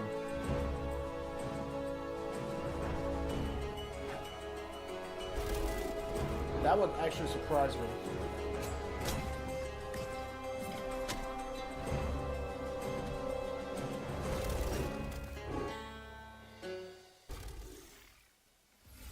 Fretless, The Wrath of Riften, and Crown Gambit are both coming to PC in 2025. All right, Nolan North. I think it's safe to say we've covered a ton of games today. Fretless is pretty freaking metal. Between friends. No pun intended. Complaining. It was there. Let's check it out.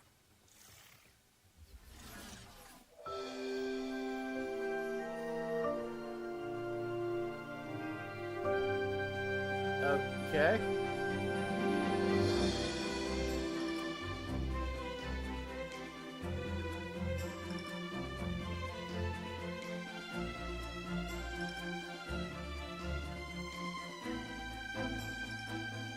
Okay, is this a cozy game or is this actually going to be something dark? Because it seems like a cozy game, which is nothing wrong with that.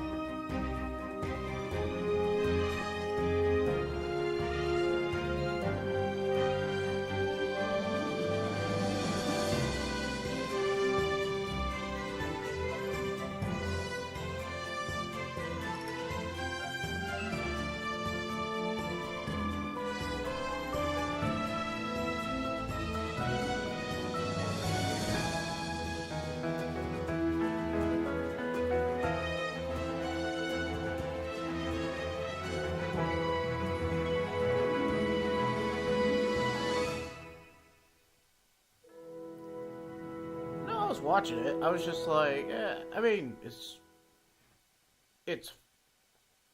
fine. Rave, Kingdom on the Distant Shores is a city builder set in a fox-filled fantasy land, which is coming in 2026. We've got something slightly less adorable for up next, but for good reason. Our final ones to watch deep dive tackles the next spine-chilling game from Tarsier Studios, the minds behind Little Nightmares. Prepare yourself, because it's time for a closer look at the claustrophobic world of Reanimal. It's about time. I was intrigued. Me and Doc really were intrigued by this one. So yeah, I want to see what we got for us. Reanimal is a co-op horror adventure shit. where you play two siblings and you're looking for your three friends. These kids grew up in a lovely place, but due to reasons that become more apparent as you play the game, that lovely place has turned really quite nasty. Why is that censored, your dude? job as these two players is to go and rescue your other friends and try and escape this nasty place. The island itself, due to this inciting incident, has been fractured, and so it's in three large parts and a bunch of smaller bits. Each of your friends can be found in one of these big parts. It's a very simple tale of find yourself in hell, go through a really scary place, survive and rescue your friend, you know. It's a tale as old as time.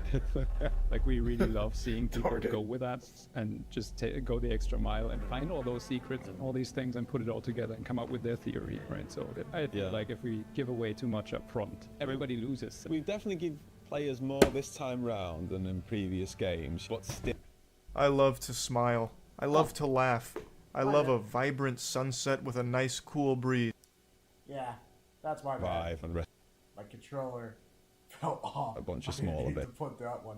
So that's my bad. Hold on. I'm trying to escape this nasty place. The island itself, due to this inciting incident, has been fractured, and so it's in three large parts and a bunch of smaller bits. Each of your friends can be found in one of these big parts. It's a very simple tale of find yourself in hell, go through a really scary place, survive and rescue your friend, you know.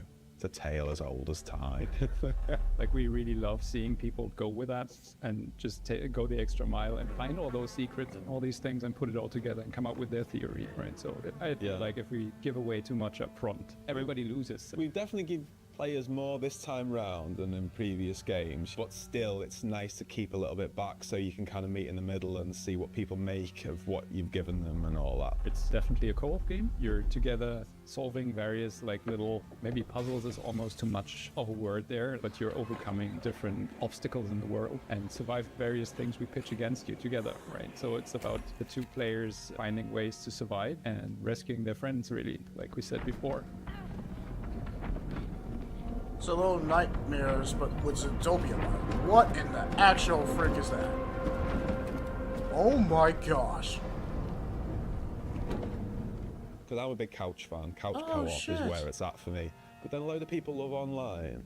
And then there's people who just want to do that together. So the fact that the tech team have managed to get all 3 boxes checked that front, I think, is really, really nice. And what was also very, very important to us is that it's all kind of the same experience because this camera is always the Oh, same. yeah, my wife we is don't gonna have love split this. screen. In online co-op, you don't follow your character and the other one is doing whatever. It's always being together as the two characters. And yeah, like Mer said from the beginning, like scared together. That was one of the pillars. And I feel like this camera is kind of essential to pulling that off. People have played our previous games together anyway, whether they was co-op or not, that made that decision feel quite a natural one. That like, people want this, and you know, let's do it. It's gonna be fun. Give the people what they want. Whenever we Thank put you, something guys. in the game, we are trying to make sure it doesn't get boring. It's something new. One thing we're really trying not to do is to give this you is the what we same want thing in over and over horror. and You over and have- just work based you're on a recipe. checking But all the instead right we're really notes. questioning ourselves. Is this unique within the game, right? I'm not saying unique across all games, but trying to give the player something fresh within the experience that we're crafting, and then hopefully that leads to something that people actually enjoy. Thank you. So that means we're getting a release date.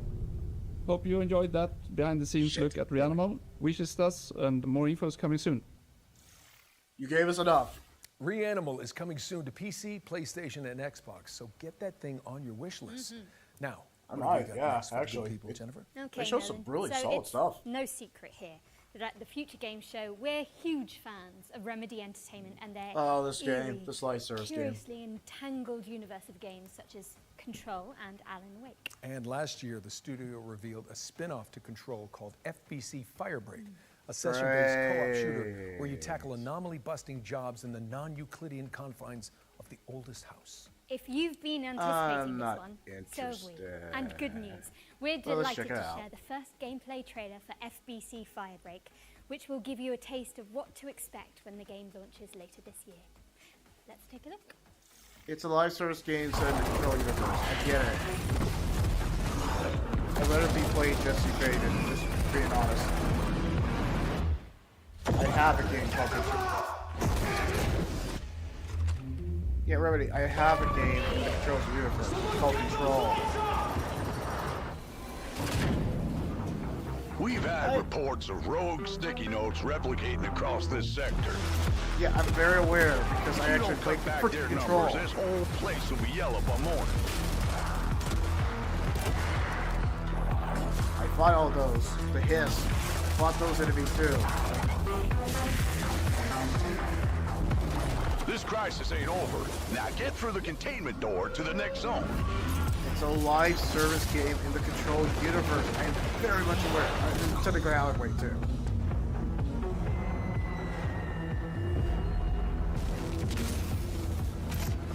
Safe room dead ahead. Might contain something useful, but it'll probably attract a lot of... Oh, you already opened it. Never mind. You sure kicked the nest. There's hiss all over you. Very much aware what they're called. Oh. You gotta shoot him off me!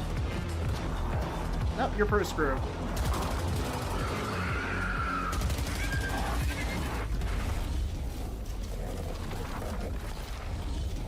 Oh, sticky bump Last containment door's open. Go, go! Okay. think I heard something. Yeah, you have. It's called Frickin' Control.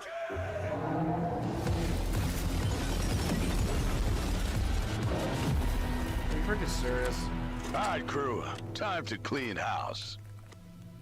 Yeah, no thanks. I'm not interested. Thank you. I have a game in the Control universe. It's called Frickin' Control. Thank you. That was FBC Firebreak, which is coming to PC, PlayStation, and Xbox in summer 2025. Now, you can find even more exclusive info on FBC Firebreak by heading to GamesRadar.com after the show. And I hate to say it, Jennifer, but is it time for our final trailer? Nolan, I think it might be. It is. But Do it. thankfully, our buddies at Bloober Team are sending us off with a developer diary for Chronos: The New Dawn, a survival horror game where you scour the future for remnants already of the liking it. past, just like my therapy sessions. That's a Chronos preaching. is sci-fi survival horror, and in a way, a dream come true for us to make. Hell yes. Yes! The world of Chronos, it's like alternative history when the world ends in 80s by the apocalyptic event that we called The Change.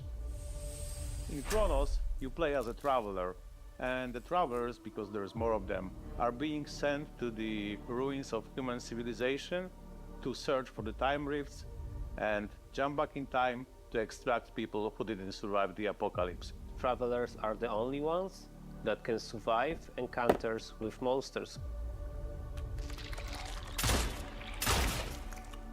We are calling them the orphans because they are what was left from humanity.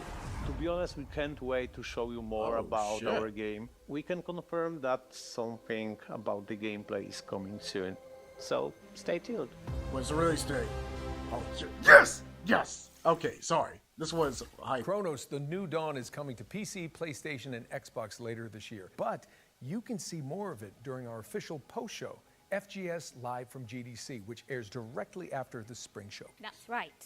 For more exclusive info on Bloober Team's new game, you just need to stay tuned to the platform you're watching right now. Yeah, now Jennifer, Thank you despite what kindly. you said about that being the final trailer, the teleprompter, Auto key. same thing, is still rolling for some reason. Ah, yeah, I see. That must have been the tadpole talking. The what now? Meta. There's not enough time to unpack that. But it does mean we have one more thing. Oh. No time to dally, though. Prepare for pain. What? Yes. What? Phrasing? What's all this about? Wait, is this Painkiller?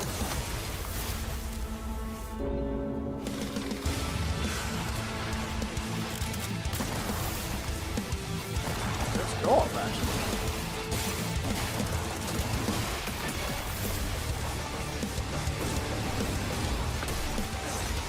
No, isn't this Painkiller?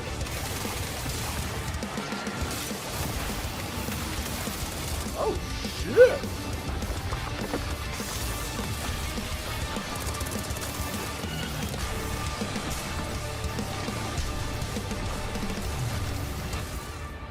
Yep. Oh, that was sick. Straight. It's due. Bam! Saber Interactive is bringing Painkiller back from the dead, and the remake is my coming soon gosh. to PC, PlayStation, and Xbox. But with that, we really are out of time. The show is officially over. Jennifer English, it's been so much fun. Nolan North. I think we Those are smashed it. ages since we've seen that. That was a lot to get through, but we hope you've all had fun watching this year's Spring Showcase. Thank you so much for joining us, but you should absolutely stick around as FGS Live from GDC starts immediately after this, with more deep dives, trailers, and exclusive world premieres. Don't miss it. And before we head out, we'd also like to extend an enormous stream of thank yous to the people behind the scenes who made this broadcast possible, including the developers that poured their time and hearts into making the trailers we aired today. Show them some love by wish listing and following their games. Don't forget you can head to the Future Games Show Steam page to see everything we've covered and follow up on your favorite projects. There'll also be videos and articles with extra details landing on GamesRadar.com and FGS YouTube channel right after the show. I'm Jennifer English. And I'm Nolan North. And this has been the Future Game Show Spring Showcase 2025. Smashed it. Bring them back next year, please. They work for it.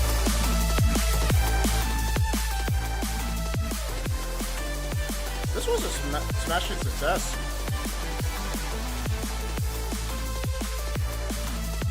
What's with Kickboxer?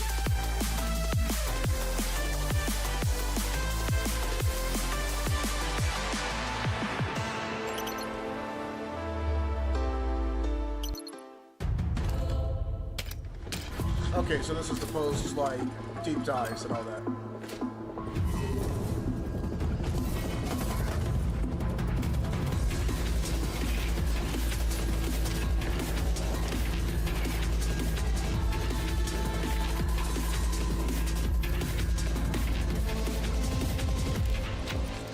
Yeah, 2025 is going to be stacked. Even if there's some 2026 game coming out, this 2025 is stacked with games. We have a lot to look forward to, especially if Grand Theft Auto 6 come out.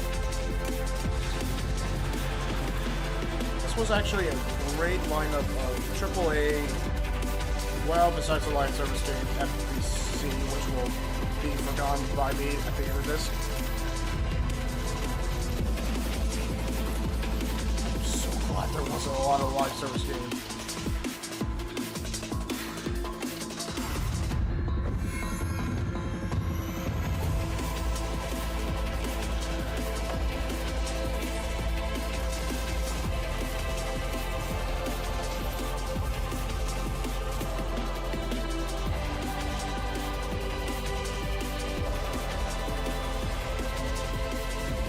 I don't even know what this one is, but it's very unique too.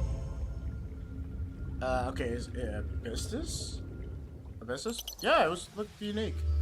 And I say by unique, I'm What like, a way hey. to start the show. That was Abyssus. Now, if you're sitting there thinking who the hell these fresh-faced youngsters are, well, I'm Jules Yeah, who Gill. the hell are you Nathan guys? Byrne, and this is FGS live from GDC in San Francisco. Now, we're going to be showcasing you some brand new games that you need to know more about, from upcoming trailers to developer deep dive interviews and even a few world premieres that we're going to sprinkle on the top. Ooh, from Atom Falls, south of midnight, baby steps, you have got a grand old time ahead. And speaking of time, first up is a deeper dive into a game you just saw in the main showcase. This is Chronos: The New Dawn.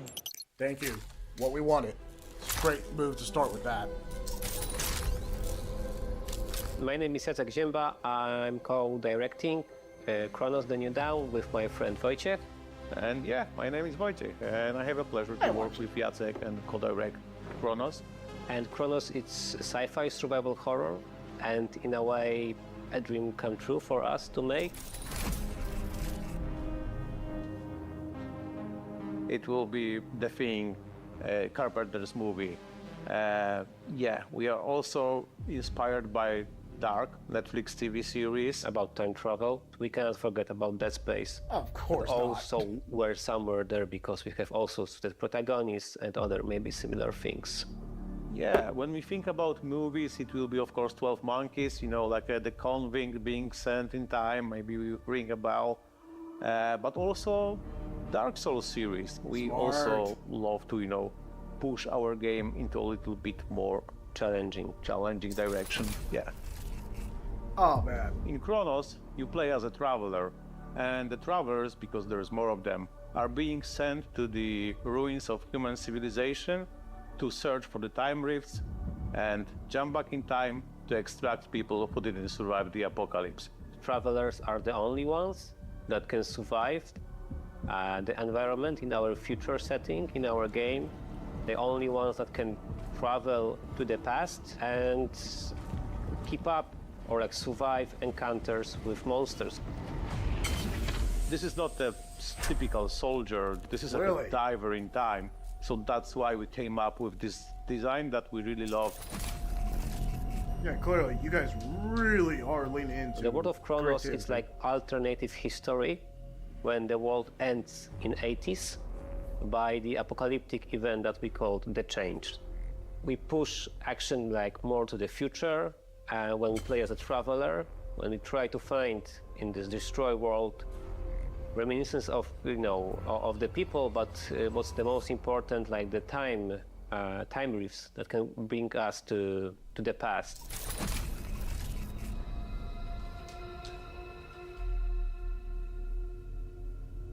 We are calling them the orphans because they are what was left from humanity. The orphans can, take different forms, so you encounter different enemies with different, let's say, skill sets, different abilities. The important ingredient is body horror here, and we chose it to create maybe a little bit as an homage also to The Thing and overall genre of body horror. But what was important for us that, okay, they need to be created only from human flesh.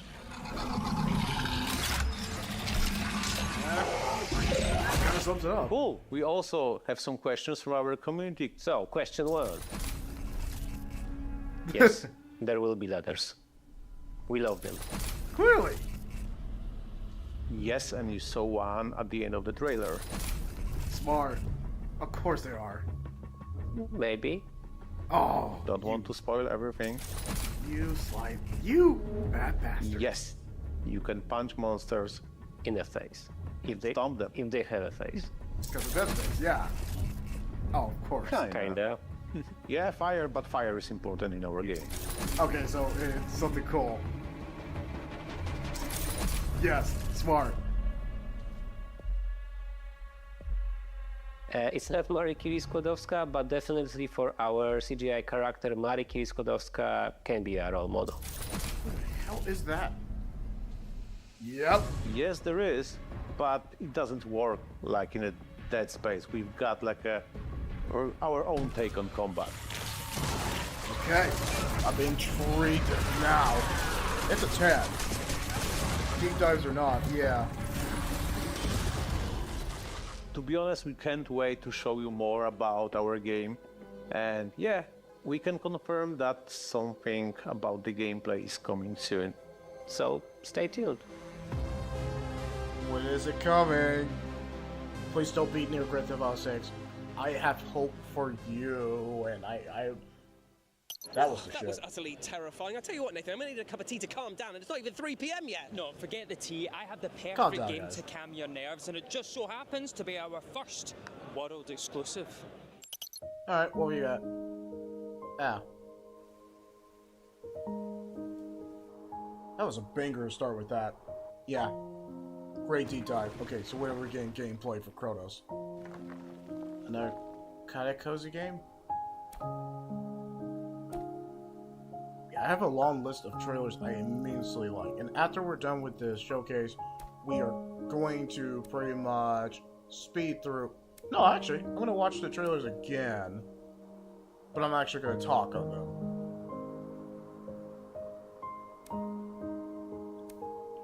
Man, if I count? No, I'm not, disinterested in this game, but it's it's okay.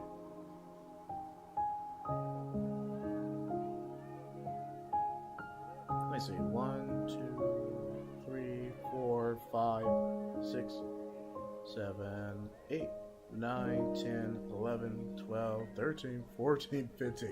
Yeah, 15 trailers. Out of, so far, yeah, that's really That solid. was high above, an utterly charming rooftop building game, all about finding peace above the skyline. You can wishlist it right now because it's coming to Steam in 2025. Indeed it is, but do not drift away from me just yet, Nathan, unless you are planning to add Burning Rubber to that list as well, because that is exactly what we're doing with our next game, Japanese Drift Master, which has enough pluming smoke that will make you reach for the asthma inhaler. Okay then.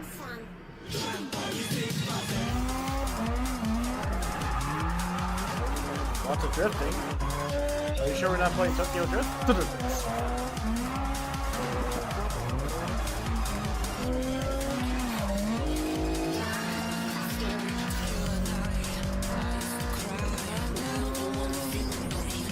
So...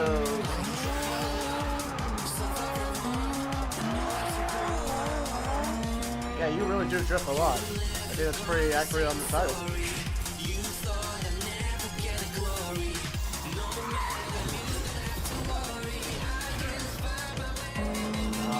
Manga? So there's story more.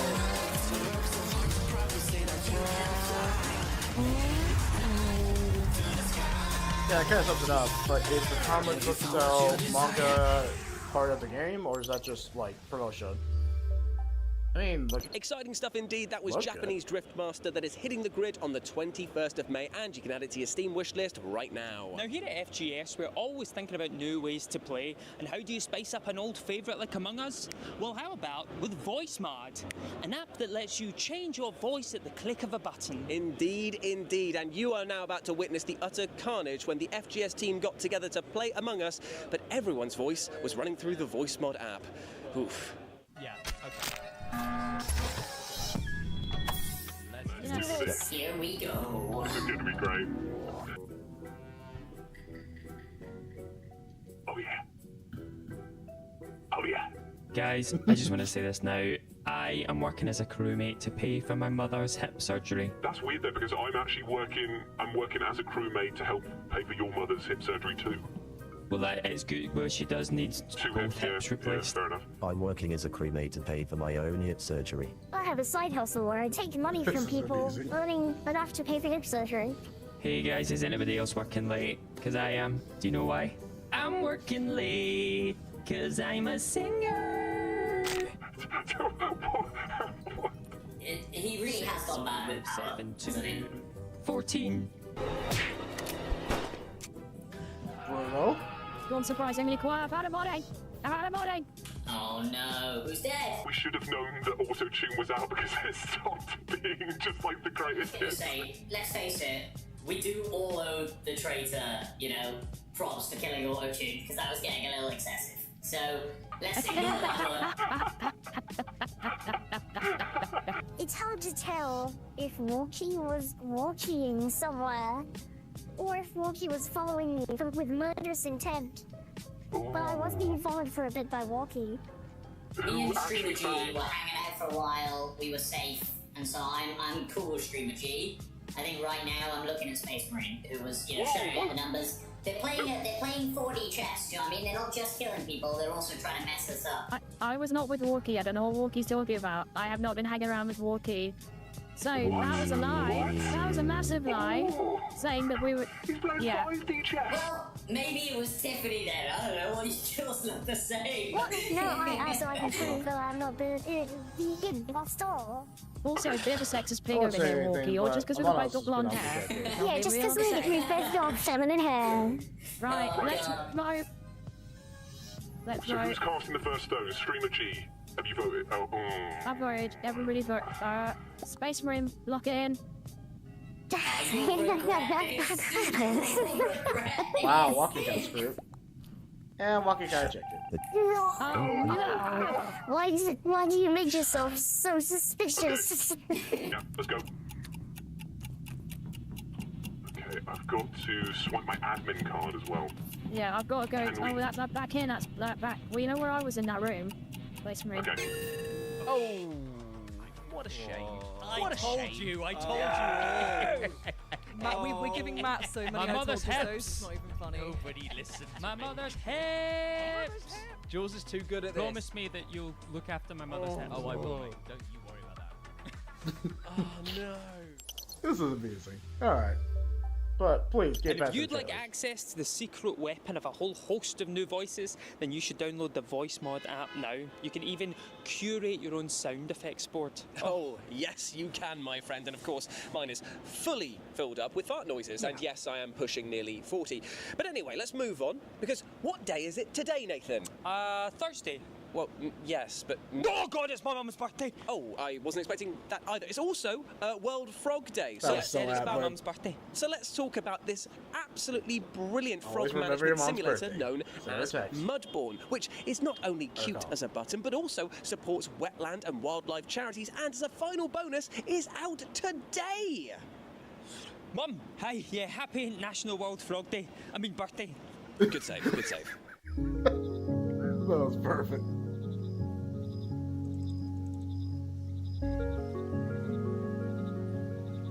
Oh, a game about a frog, but I guess if you're gonna make a game, make it about a frog. Not Kermit the Frog, but an actual frog. National Frog Day!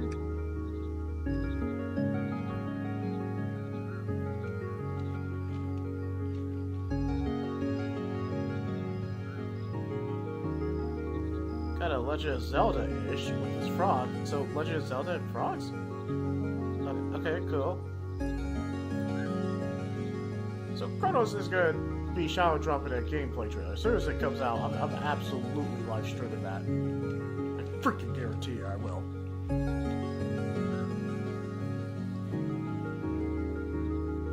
It's like how Chronos are mysterious about what they've been clearly inspired by Dead Space, but they're doing their own thing. And they clearly have a gameplay trailer already set up. They're just being hush-hush about it, which is smart. I really hope it does well.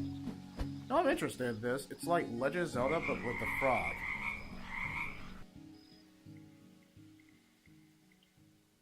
Mudboard, which is basically Liz. Okay, bye, Mum. Bye. Mwah, mwah. Love you. Bye. Did you get it sorted? Yeah, I just gifted her a copy of Mudbourne on Steam. Oh, smart. Very smart indeed. Now, next up is a game all about clones, about working with yourself and sometimes the difficulties that arise when your other self is an absolute bloody nuisance. This is a deep dive into the altars. Oh, cool. Great transition. The Altars is a unique blend of survival, adventure, and storytelling gameplay. Cool. Finding the right balance was one of our top priorities while developing the game. We wanted the gameplay to push the story forward, but also make the narrative play a significant role in the final outcome. Long story short, I needed to multiply myself to survive. The Altars starts as a typical survival game, yet you quickly realize there is more to it.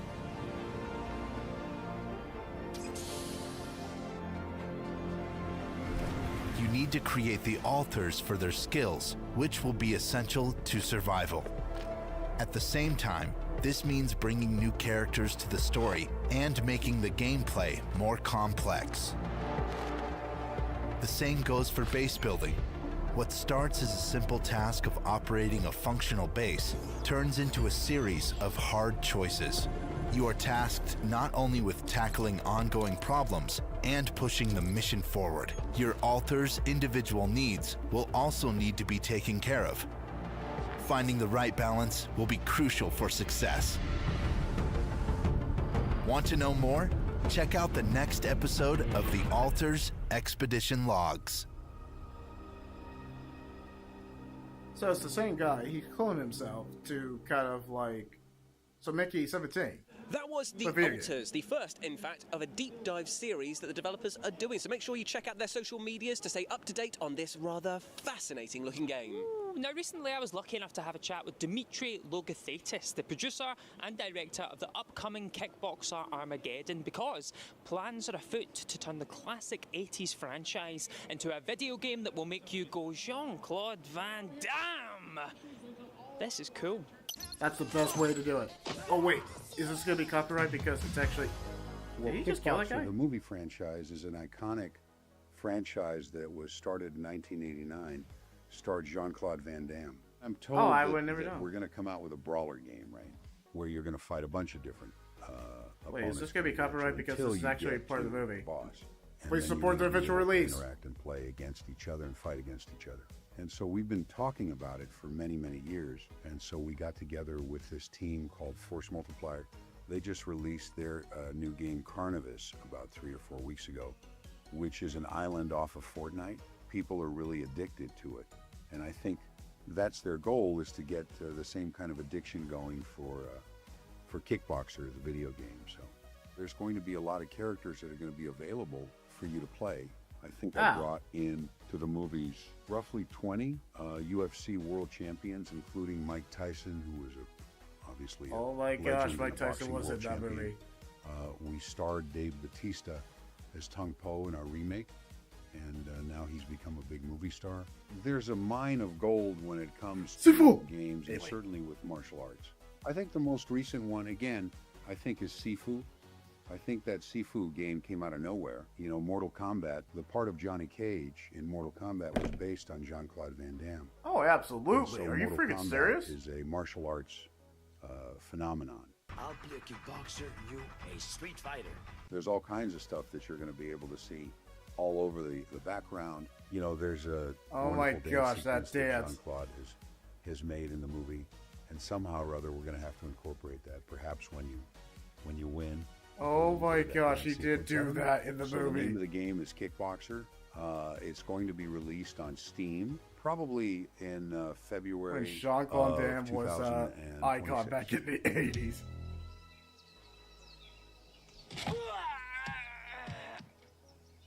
Didn't he played Kyle? I'm okay. Break his shot. Well, at least he didn't land it on his balls. You know, I think I can take Jean-Claude Van Damme. I do. I really do. Wait, what? What are you saying, mate? First off, who even says take him anymore? And secondly, you couldn't even fight your way into this next link. What? No, I can't. I think. Wait, if I. Yeah, exactly my point here. So while Nathan grapples These with guys basic aren't a sentence typical structure, gamer. let's take a look at our next Fact. game, which is doing battle in a different plane of existence, the world of business. This is Rise of Industry 2. I'll kick your boxing. No, you won't. I'm intrigued by the Kickboxer, but it's not on the wish list.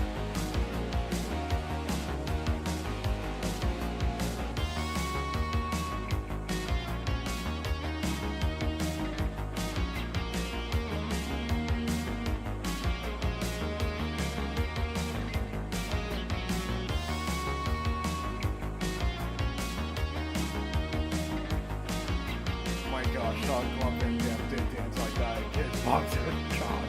I remember when I watched it oh god, when did I watch it? I think it was like before I went to college, Kickboxer. Yeah, it was just that right amount of scenes, but it worked so well. Of course, you know, I watched it after, like, years before it came out. But yep, that was Kickboxer. There's a reason why you play Guile for Free Fire, that live action one. That was Rise of Industry 2, which has a demo out right now that you can try ahead of its full fat release later in 2025. That's okay. Indeed, you can. And now we move on to a title that is the holy trinity of gaming for us here at FGS Live From, because it's dripping in nostalgia, it's containing a central unnerving mystery, and it's a world-exclusive premiere. Let's take a look. Okay.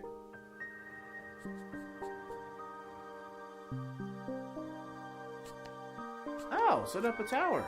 Hey, going old school, like 90s? Yeah, that's definitely a tower. Man, I remember when I set up my first tower and that type of computer. Man, brings me back. I feel old.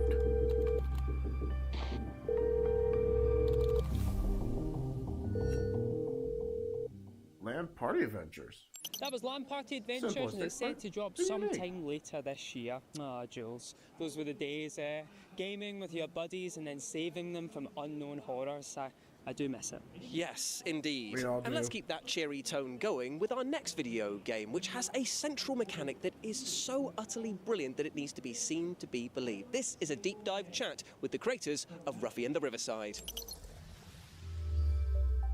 Ho ho ho ho! My name is Patrick. I'm the art director at Socrates Labs, and we are making Ruffy and the Riverside. It is a platforming adventure. The game is hand-drawn, and it does have a very unique Wow, gameplay this is because really you can solid. copy and paste textures. So you grab, This let's is say, amazing art ice, direction. and throw it somewhere else onto an ocean, and then it freezes. So the world can be changed, and depending on your ideas, you can make it through the game in your way. The first thing, of course, we Artistically, looked this at is was Paper perfect. Mario. Yeah! And there's this whole library from the N64, like Banjo and Kazooie, but also Exactly. PlayStation with Crash Bandicoot. We didn't want to copy it, but we love it. We love this game. It's a classic hero journey. Ruffy is setting off to save his hometown, and he has to bring back 6 golden letters. And Ruffy has to return the town Yeah, sign. that's Banjo-Kazooie. Because the town sign, it looks like a Hollywood sign.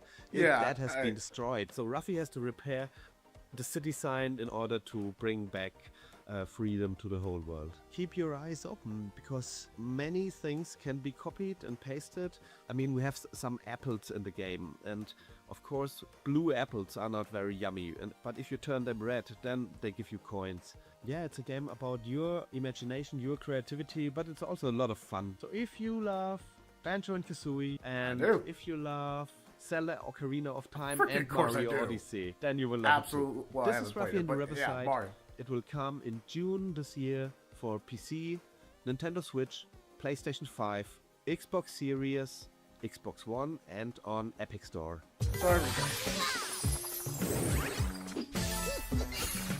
Oh, this looks really, and really you great. can chop and swap until you drop when Ruffy and the Okay, well, Riverside that one. lands That was- in just June came out of this nowhere. year. And if you can't wait That was for the really, full fat really release, great. then there is a demo out for this game right now. Oh, now, Jules, I want you to take all that cutesy, lovable charm and crush it into dust. Because now we're taking a sharp right turn into sci-fi with a game that puts you on the edge of human extinction. This is Steel Seed, and we might just have a trailer now. Clearly. Yikes. That was... Why? Why do you do it? Get up. Do you really think you're fighting for something? Something more than just survival. Can you even name it?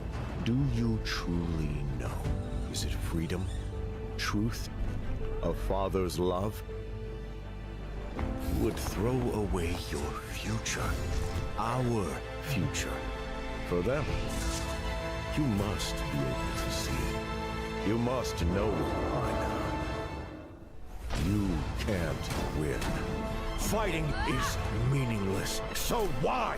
Why do you persist? You come with weapon in hand and anger in your heart. How can you not see it? You will never be like them. I am one of them!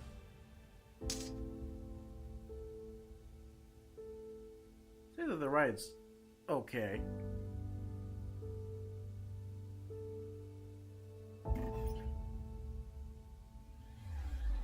And you can explore this decent. dark sci-fi fantasy when Steel Seed drops on April 10th. Now, the next game that we're about to talk about is a little Okay. strange, and by that I Hey, mean dude, a lot background. strange. And that's Character, because what the are you words doing? I'm about to use to describe it kind of What are don't you make use? sense coming out of my mouth. And that's because Fear I'm sorry, FA use- what's 98 he- is a combination of FIFA 98 specifically and Yeah, you keep Silent promoting that Hill. Fear 98. Let's take a look.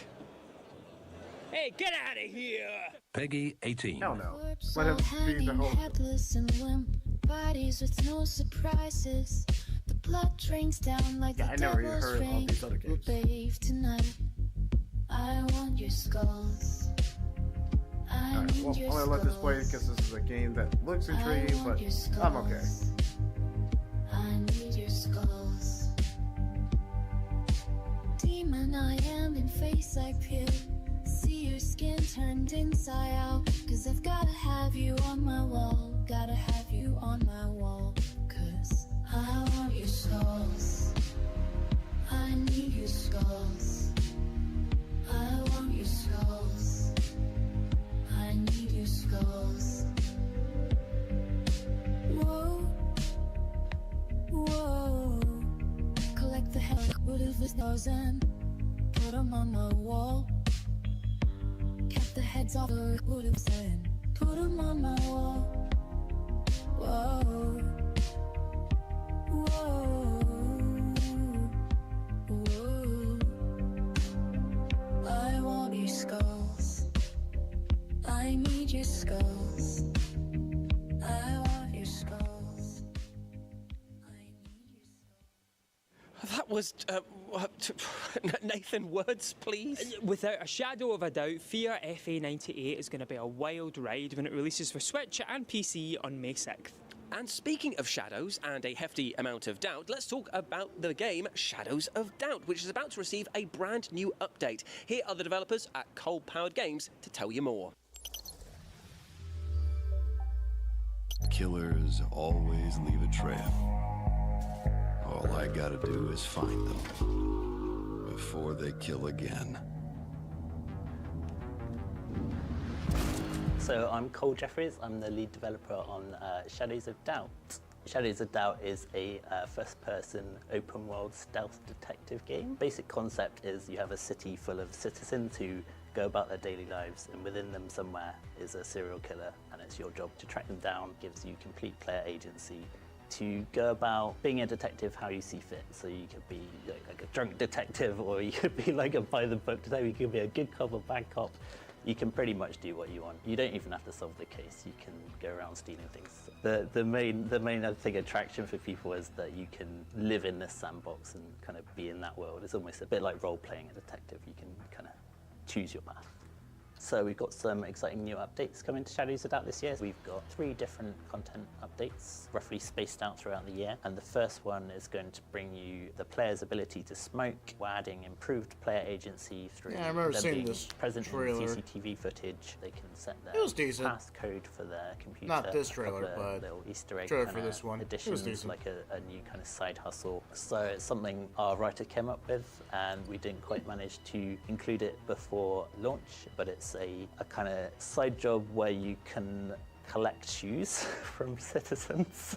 How the heck does that work? There'll be one citizen in the city who gives you shoes. people's shoes to steal, and you'll have to go and track them down and steal them. It's completely ridiculous, but it's a fun little thing that will be there for players to discover. But that's the kind of little kind of Easter egg kind of detail we want to add to the game, so that's what we're delivering. Yeah, you seem really obsessed with shoes. We had a junior programmer dude. join the team about a year ago, and I tasked them with putting a new game within the game's computer systems, something we can add to, and he came up with this card game, and he's been working on it, and he's really proud of it, and it's really good. It's a game within a game, essentially. I'm really excited to see how our community finds that. So the first content update drops on April 22nd. Can't talk too much about the other updates this year, but there's a lot like that. Yeah. Shadows of Doubt is out now on PC, on Steam, Epic, GOG, and PlayStation and Xbox.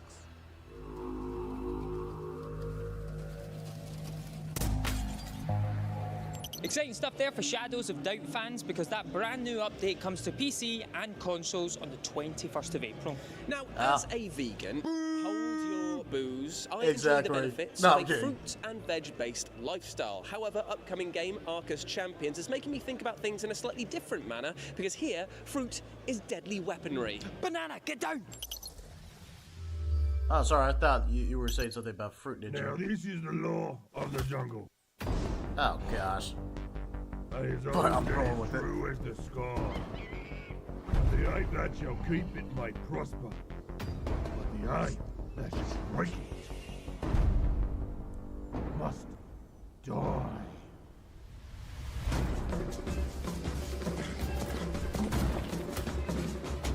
Animation is unique. Move like an ape. Move like Donkey Kong.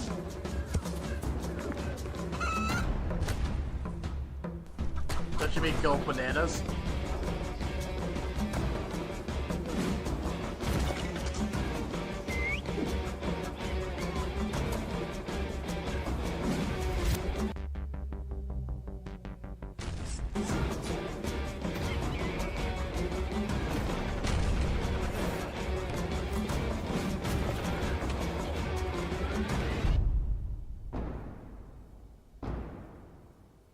Wishlist now on Steam and Epic Games. Oh no!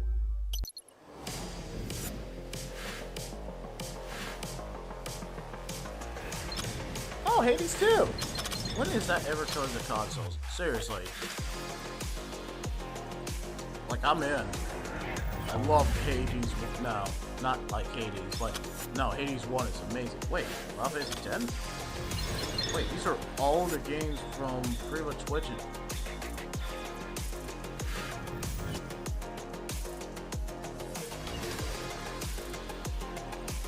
I think we all can agree, Legend of Zelda Ocarina of Time and Super Mario 64 would be up there in the top 10.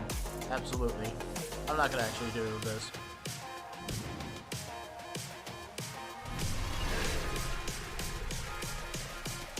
Yeah, I'm not gonna actually do this, but I'm glad that games are getting knowledge like this. Now, Infinity Nikki took the world by storm recently thanks to its amazing fusion of being a cozy open-world adventure game with a focus on fashion. Oh yes, but it's carnival season and Infinity Nikki's 1.4 update promising strange and hilarious happenings. So, it might just be time for you to jump back in and to whet your appetite. Here's a trailer. Oh, it's Bobo again. That was a unique game. So what update did they have? Why is Momo tall now?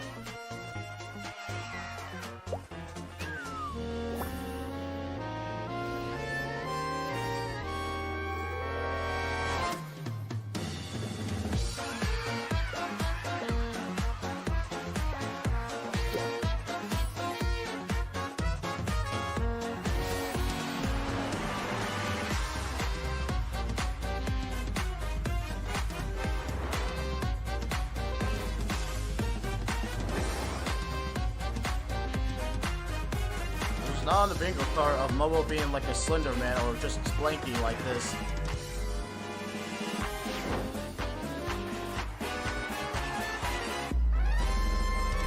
I mean, it's free, so hey, I ain't gonna complain, but seriously, why that? Infinity Nikki is available on PS5, iOS, Android. It's on the Epic Game Store, and it's coming to Steam as well. Jules, if you were a pirate, who would you make walk the plank first? You. Oh, no way. I'd make me walk the plank first too. Oh, there we go. And if you like the sound of naval battling and swashbuckling, then maybe this next game is for you, as this is Trident's Tale. And here is a brand new gameplay trailer. You salty sea dogs. Yeah, stop with the pirate stick right now.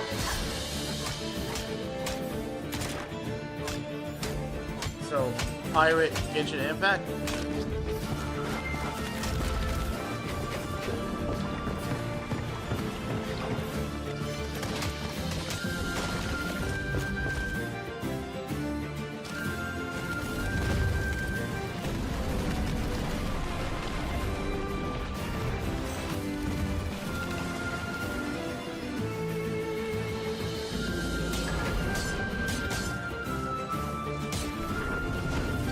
Or is it kind of like Pirate Legend of Zelda?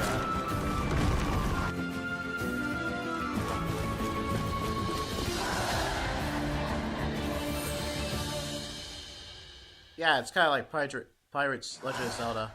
I mean, sure, but that was okay. Trident's Tale, and the best part about this game is that there's a demo available right now. Minnie, you can play it right now. You don't even need a treasure map to find it. Lucky you. But now Sono Kuni is a new top-down 2D action game in which one hit means death. And let me tell you folks, it's so addictive it should come with a health warning. Indeed, it should. So we decided to put things to the test, and the FGS team got together to challenge each other to find out who was the fastest in the game's dedicated speedrun mode. I didn't play because everyone knew I'd be the best, so there was no point. That is not true in the slightest. He cried at his desk and told us not to use the footage. No, I didn't. Yeah, that's true. That's true, isn't it? Don't get involved. Yeah. Take a look. That's Rod.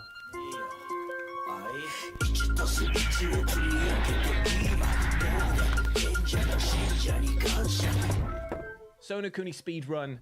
I'm going to destroy the competition. I can do a 152. I just can't do it consistently. I know I'm going to lose. I'm just going to accept that. Breathe. Zen. Let's go. I'm probably going to be completely silent doing this because I need to focus. Come on, let's go. There we go. Come on, boys. Let's go. Let's go. Ooh, all at the same time. This seems unique. Oh, I've missed two guys there. That's a problem. Just going to slow it down a little bit, maybe. Let the spirit of the warrior go through you, man. We got this. We got this. All right. Are you sure you got this? Solid. Just Seems like you don't got this. Don't fuck it up. Oosh. Oosh. Oosh. It's all about just clipping them at that pixel perfect moment, isn't it? And hit me, but not really. Haha. So is this like Hotline Right, can I get Miami, this guy to move over the right? but Oh, what happened there? maybe a Japanese influence? Oh, I've absolutely... No, this has gone so wrong. I'm going to be so far behind now. Around the bottom of the car. Some people go around the car. That would be a mistake. No. Okay, come on. Come on. We can still get some time back here. Come on, man. Come on, man. Let's go. Let's go. Maybe we can pull back a few seconds here and there. Right, get rid of the pineapple man. I know I'm not the only one who calls him the pineapple man. I think Jules does too. That one there always feels like you have to go out of your way to get him. I hate him. Through the easy I'll just put the whole live stream. It's okay. I'm just chilling out. I'm not on top form. Slower than my average. I'm a lot slower than my average. I mean, it's cool to see Now the stuff room like that wins this or in the loses actual the gaming challenge. community. But I feel like this could have been like made after everything was done. This is not going to be a bad run. I don't know why I keep doing that. I've screwed myself. I know JJ's going to have gone really fast though. I just know he will. It's such a good game though. such a good game. Does look fun. Oh, and I've messed up the ending bit there as well. Oh, fine. I'll take 159. Look, if that's what it is, that's what it is. Nice. Nice. I love this. I love this. 153.84. Now, I've done a 152, but I will take that all day. Thank you very much. I'll get the crown on the way out. Probably can.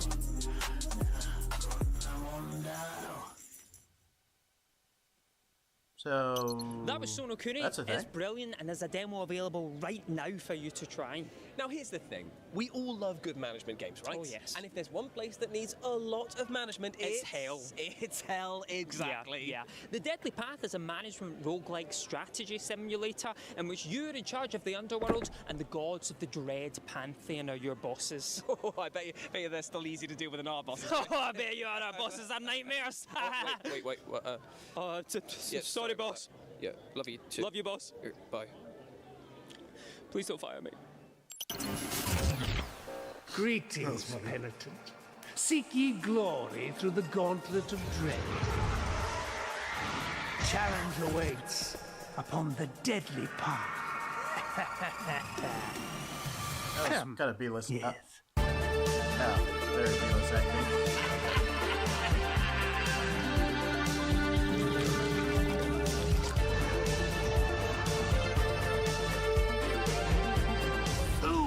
That looked nasty. This gruesome gauntlet is no turn-based chin-scratcher. In these dread halls, you'll quickly and definitively find an answer to one of life's great questions. Can I slap you? Am I actually good at strategy games? Chaos, carnage, careful quarrying. Walk the deadly path. Wish list now!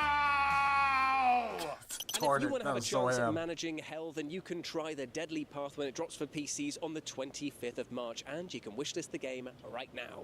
Now, Among Us became a viral sensation in 2020, introducing the world to such terms as sus, imposter, and I swear to God, Jules, if I find out that you're lying to me, I will find you. Yeah, calm that might just down, be bro. Oh, Chill. probably. Yeah, but if you want those emotions and many, many more right up in your face, then good news for you, my friend, because Among Us is coming to the world of 3 dimensions. It's Among Us 3D.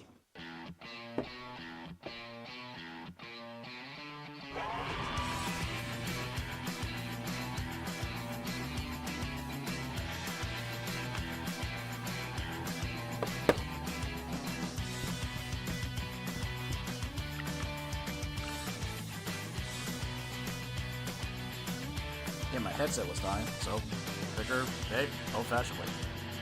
Why are they doing this in 3D and VR? That I was don't Among get Us this. 3D, which launches this spring on Steam, PlayStation VR 2, Quest, and Pico. Not just that, but it's got a brand new tag mode where, when you're caught, you join the infected to get the rest of the crewmates. Oh, that sounds so Yeah, good. you're clearly the Now, aggressive South one of and the Midnight left has been guy's on the chill, everyone's bro. radar recently, just because of how beautiful that handcrafted art style is. Oh yes, the more we've seen of it, the more we've been desperate to get our grubby little fingers on it. Well, luckily for us, we actually got a chance to speak to the devs at Compulsion Games, who told us more about their dark, fantastical tale and their take on the Deep South. Facts. Is that Hazel? The trailer got swept downstream with Mama in it, and it ain't just about Mama. I'm seeing these things.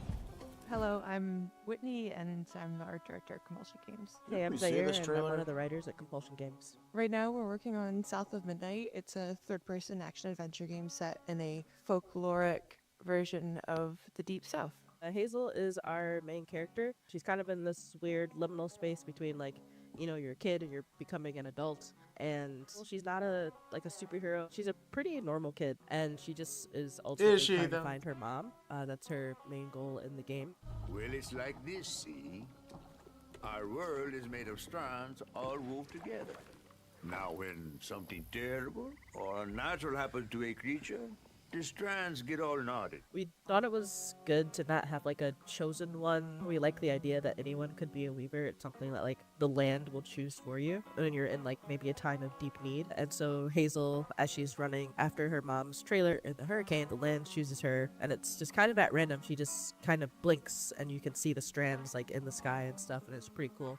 And weavers are able to see kind of the fabric of the universe. We called it the Grand Tapestry, and they're able to manipulate those strands to do various types of spells. And their kind of mission is they heal like stigma in the land, like where bad things have happened that tends to spawn hates. No, I'm still and awake. weavers are I'm able actually more to awake dispel than those hates. usual. They're able to see into your traumas, but they don't like fix your traumas for you. Only you can do that. But they listen to your story, they see your story, they get to see those memories. And I think sometimes that's just what you need, is someone to be like, oh, I'm sorry this happened to you. And I think Hazel's journey is also her growing in empathy and understanding of the different things people go through.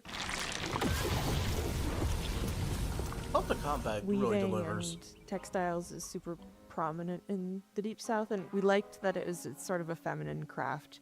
So the idea that her magic power is sort of taking back this traditional feminine craft and making it this beautiful, powerful magic, that was pretty important to us. And so Can't wait for the launch trailer on this she one. uses weaving tools like the spindle, the distaff, the hooks. She manipulates what we call the strands, and they're these fibers that make up the universe, and they are inspired by lace. And it was really important that they had this sort of tactile feel that also like complements the tactile stop motion direction of the art style. Yeah, so South of Midnight launches on Xbox Series X and S, PC, Cloud, Steam, and it's also going to be day one on Game Pass on April 8th. And in the meantime, feel free to shout us out on social media, tell your friends, pre-order, Which is wishlist. coming up pretty soon. Really get the word out there.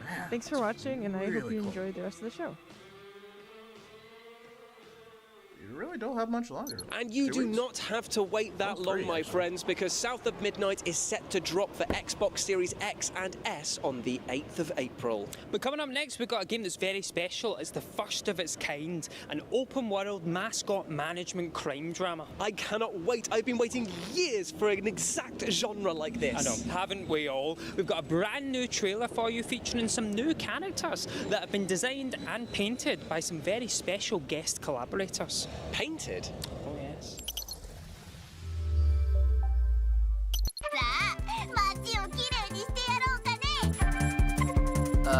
What the actual heck is this? Oh my gosh, what is this? Okay, they're Power Rangers. Little bit Power Rangers.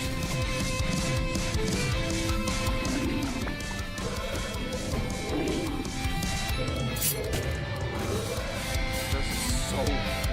What's the word for this, people? I have no idea.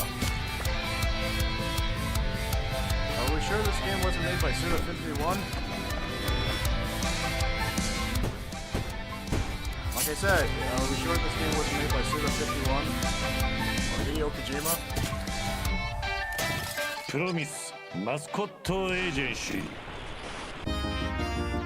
The investigator is Wait. here. That was late. Yeah, wait, I know Lady Love. Is it by the same developers? Promise Mascot Agency will be out on April the 10th for Nintendo Switch, PS5, Xbox Love, Series where's X that from? and S. It's It's a game on the I clearly Epic own. Game Store and it's on the Steam Store as well. And also Steam Deck compatible. Oh, lovely stuff. Oh, yes. But now, I tell you something about me. I think I'd make a great king. No way, I thought the exact same thing about you. Oh, yeah? Like I'd go just the right amount of power, man. Like just 1 or 2 beheadings a week, no more, no Yeah, less. not too much, not too much. And if you want to find out what type of tyrant that you be, then check out City Tales Medieval Era. And I tell you what, here's a brand new trailer for you to chew on. With zero real-life dysentery. Yes, actually, that is a guarantee that you can take to the bank. There is 0 real-life dysentery here. Paradise Killer. That was it. I like that game. Particularly like that game. Never thought we'd see Lady Love. That. Paradise Killer. Wow. I was not expecting a crossover with that.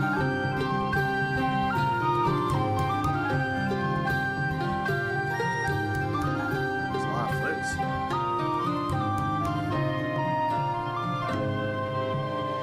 Yeah, okay. Wishlist City Tales Medieval Era now to be the first to know when you can take charge of your medieval kingdom. Now, fresh from its initial reveal last year, Imperial looks to balance fast-paced combat with deep RPG mechanics. And Joseph from Silent Games rose from the depths recently to tell There's us a more lot of about this upcoming title. Navy Piers over there. What the heck? Hello, I'm Joseph, co-founder at Silent Games and creative director on our first title, Imperial. Imperial is a third-person action RPG about transcendental revelation. The name kind of does hint towards some supernatural elements. So the story is a very important part of the game, hopefully with thought-provoking themes. I would also emphasize that it is a true RPG. It's full of mechanics and features, plenty of opportunity for theory crafting, players creating their builds. There's an extensive end game, so we've tried to deliver a complete package. In our game, the combat does revolve around a choice of weapon, but because it's not class-based, you can change that at any time. So you'll get equipment in the game. We have loot drops. That includes 8 equipment slots, and one of those slots is your weapon. And the weapon is probably the most important because it will change your core moves. But yeah, you can switch at any time. So the glaive is the weapon which offers the most mobility. It has the longest basic attack combo, so your basic attack will be 5 hits. It has a teleport attack built into its kit, so you can jump in the air and then teleport to nearest enemies. It's very reliant on deflecting and enemies' attacks, so you have to be pretty good with timing, but we do have stats in the game that improve that. So if you're not good at perfect parrying in Sekiro or a game like that, a lot of the abilities are either greatly empowered or even directly rely on you deflecting an enemy attack and then following it up. And in addition to the core moveset that you get when you equip a weapon, you can equip abilities in the game. So the combat kind of revolves around these two things, the weapon and the abilities. One of the weapons is the cannon. That has 3 different ammunition types, which you can switch between depending on your situation. That ammo system didn't exist for a very long time. Its basic attack used to just be a basic shot, and it just wasn't engaging enough, especially when you compared it to the glaive, where you're doing this 5-hit combo and jump attacks and teleport attacks. I think when people first pick up the game, cannon is often the one that does seem a little out of place. It is the most technical of the weapons, and it's just as powerful as the other 2 as well. It's actually my personal favorite weapon. I always tend to play it when I'm doing a new playthrough, and then have to remind myself that I should be testing the Mason Shield and glaive a bit more as well. What's unique about the Mason Shield is the only weapon that has immediate access in its core moveset to a mechanic in the game that is called Barrier. So Barrier is a mechanic that will give you a barrier, which is over the top of your health bar, and the barrier has to be destroyed before it will deal damage to you. And this is particularly useful because if you take 1 million damage and you've got 1 hit point left on your barrier, it will absorb the whole thing because that's what's needed to destroy the barrier. So with the Mason Shield, you can really prepare for even the biggest incoming attacks if you're able to parry something and carry that barrier around. The skill ceiling could mean that you spend a long time on a single weapon and learn it inside out, but as you play through the game the first time, there's going to be lots of things which push you towards trying out all 3 weapons, but I definitely think that eventually you could land on a favorite and just focus on that once you'd unlock pretty much everything. Imperial is coming to PlayStation, Xbox and PC. It is coming in 2025, so please look out for more information. But if you want to play now, then the demo is already available, and we even give you some endgame sets to play around with in the demo. On Steam? Imperial is coming to PC, PS5, Xbox Series X and S later this year. Now let's talk about VR, which has been a blessing for the horror industry, but also a bit of a curse for the My Underwear industry. And this year, one of the OG indie horror franchises is making the jump to virtual reality. This is Slender: The Arrival VR. Oh gosh, now we have to see Slenderman in VR. Close all the windows and doors. Oh my god.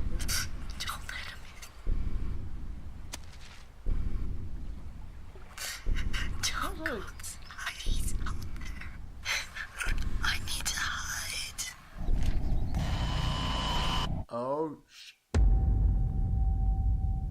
Oh, okay, good. Freak me out some more.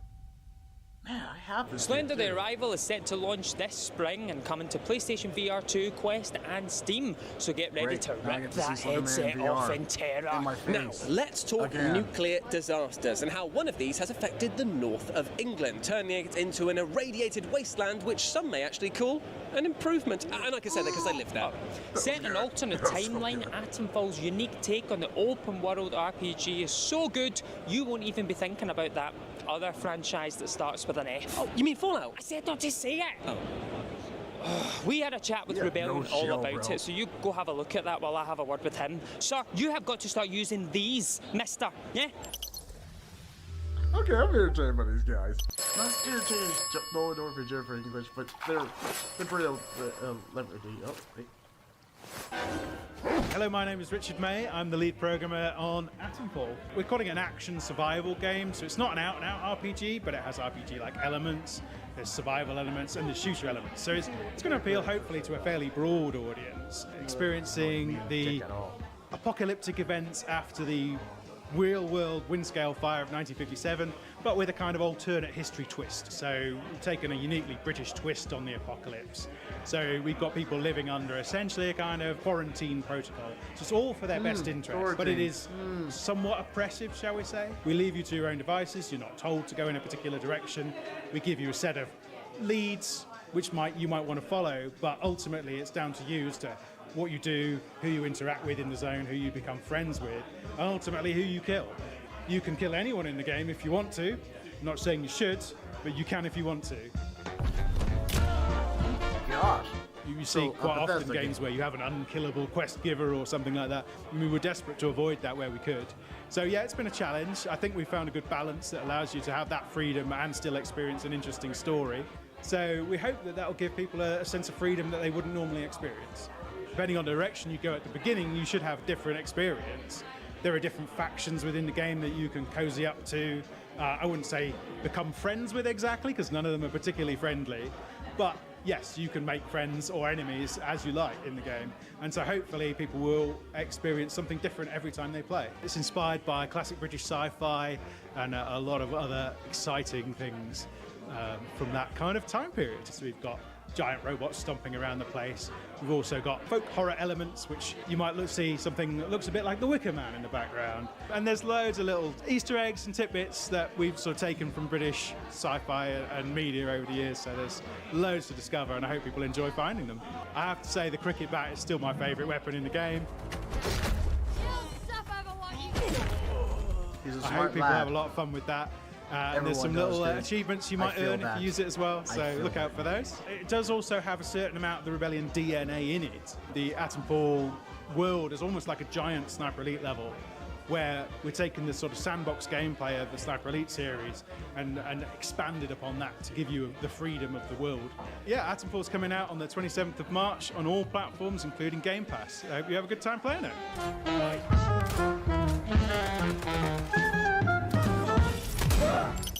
It looks fun though. Kind of surprised. Atomfall is set to fall into our hands next week on March 27th, and it's coming to PlayStation 5, PlayStation 4, Xbox Series S and X, Xbox One, and PC. Indeed, indeed. Now, if you're looking for a title in which you can hunt, shoot, survive, and build within the frozen confines of a deadly Earth, then you might like our next title, Permafrost. I personally am kind of enjoying the sun, though, to be honest. It does sound like life in Scotland.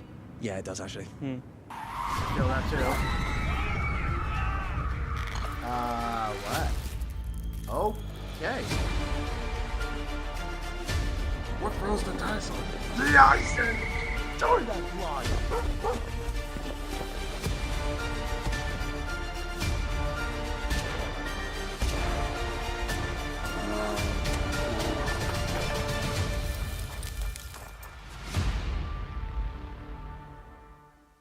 Coming later this year to PC, make sure you wishlist Permafrost, because it could potentially be the hottest game of the year, and yes, I'm very proud of that pun. Now, our next game is a top-down, open-world, post-apocalyptic action game in which you have to loot, fight, and survive as you build a settlement to shelter you from the horrors of the end days. This is Survive the Fall.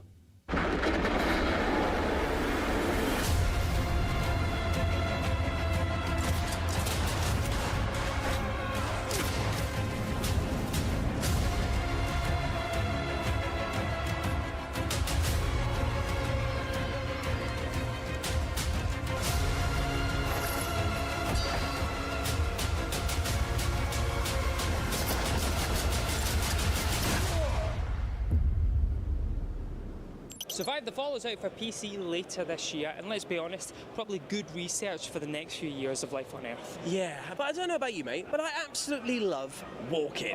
In fact, without the ability to walk, we probably wouldn't be able to do these links right now. Oh, yes, and the minds behind indie hits Ape Out and Getting Over It have had an interesting idea for a new game. And that idea was, what if you were so absolutely lazy that you forgot how to put one foot in front of the other? Oh, yes, we had a special chat with the minds behind this very literal walking simulator. This is Baby Steps. Ah, hey, been ages.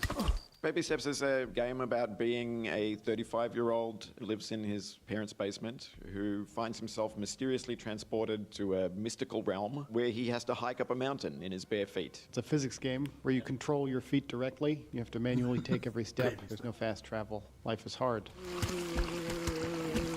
There's an arc to playing the game. You maybe for a moment you're challenged and you're sweating and you're leaning forward, and then you're leaning back and you're relaxed, and then maybe there's something kind of funny at the end of that as well. And there's kind of like a ebb and flow to the experience. Did they say he was living in his parents' basement? Oh, can you not?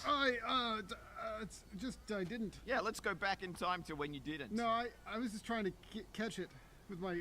Sorry, with your was foot. using my. Yeah, you tried to catch it. I saw it was starting to go, and I just tried to. You just kicked. You thought I'll give it a good kick to counteract the fall. Yeah, I was just trying to steady it. I don't think it's a difficult game. I think is the first thing to say. You can make you're, it. You're just bad. What are you trying to say? No, you can make it difficult. So we're taking a very different approach to My Game Getting Over It, which has one path, and if you mess up, you're back to the beginning. This is not like that at all.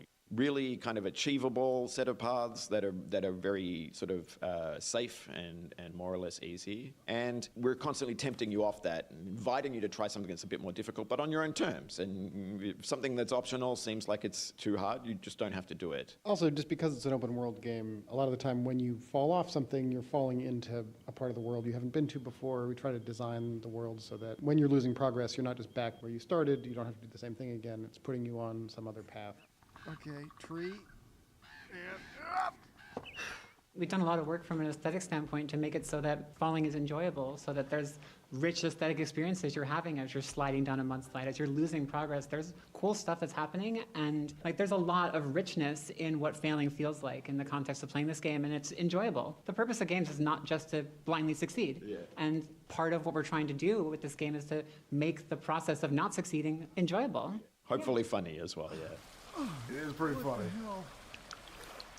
They said when Getting Over It came out, I said it would take, what did I say, an hour if you were really fast? Yeah, something like that. And it's actually a minute is the answer. So I should take whatever I think and just divide it by 60. What's your time? What's your guess? For a speed run? Okay, wait. What are the parameters of the bet? Is this the speed run after 6 months? After 6 months, I think they'll be doing it in 20 minutes. That's too short. That will have some crazy glitches and skips. Skipless, like glitchless run, I want to say 2 hours. I'm going to say 1 hour. Baby Steps is coming to PlayStation 5 and Steam later this year. Give us a wish list. This is so intriguing. Love that. Well, unfortunately, that's all the time we have for today. Yeah, that's a wrap on FGS live from GDC for 2025. I've been Jules. I've been Nathan. But I tell you what, we shouldn't go without leaving them one last present, right? We can do one last thing, right? One more thing? One more thing. One more thing before we go. One more thing before. One last thing before we hit the road. Yeah, because I've got a psychological horror game, right? That is set inside a manor. Oh, Jules, I feel like I've seen it before. No, because what if I told you this manor was completely underwater? Oh, now we're talking. This is Dark Mass, a psychological horror game that is set to come for PC, PlayStation 5, Xbox Series X and S, and it's going to drop in fall 2026. You enjoy that, because we've got to get going now. We've got to walk across that. What? Yeah, they're not even paying for the taxi. You serious? Yeah, I'm serious. Look, I had this fight with them, but look, we better get going before it gets dark. Hurry up, it's gonna take a while. This place has been buried for centuries. Today is our chance to discover what no one else has seen. Reed, do you copy? Okay. Loud and clear, Alice. The earthquake has turned everything upside down. You won't believe what I'm seeing. Resident Evil underwater? Hey, drop me a crowbar. I'm gonna try to get in. I'm hooking up the camera now. Let me know if you're getting the feed. Behind you! There's something behind you! I've never seen anything like this before.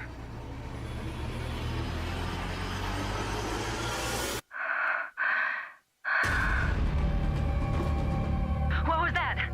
I think I'm not alone down here. Yeah, you know. Oh, hello.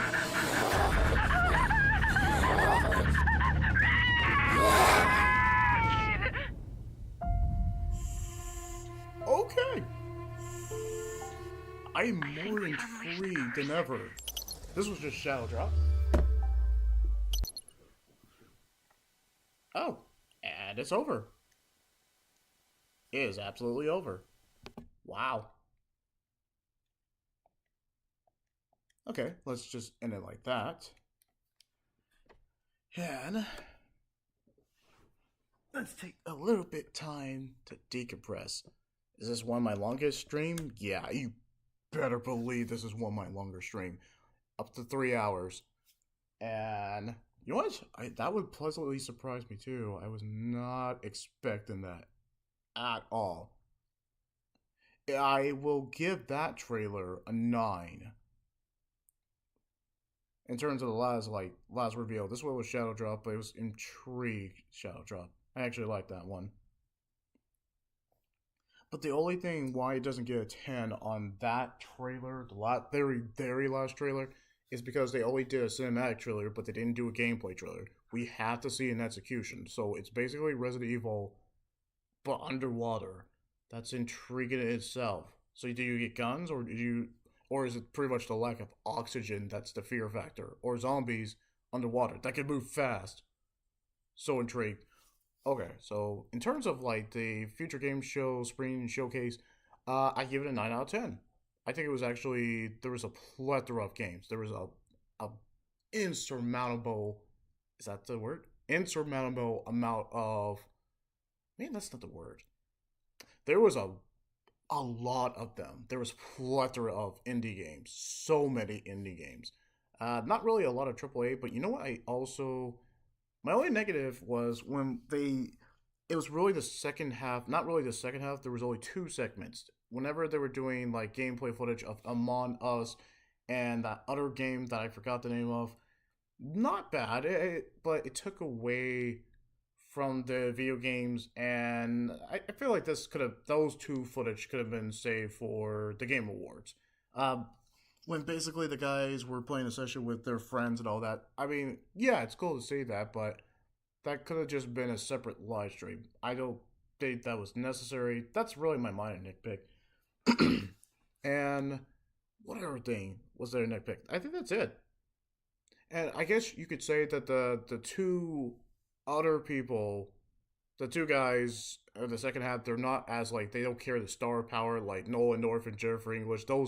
Those 2 were the highlights. Yes, they had some cringeworthy, but yes, only those 2 could deliver it, and it was a delight. It was fun the entire time. Never boring with those 2. It was actually one of the highlights, being with Nolan North and Jennifer English, because we know these 2, Shao Hart and Nathan Drake, and pretty much a plethora of everything of other characters he's played. He plays everyone at this point, just like Troy Baker. It's completely cool to see Nolan North and Jennifer English in terms of the first half. Now, the other 2 guys, even though they had the star power, yeah, they're kind of us, but yeah, they're us.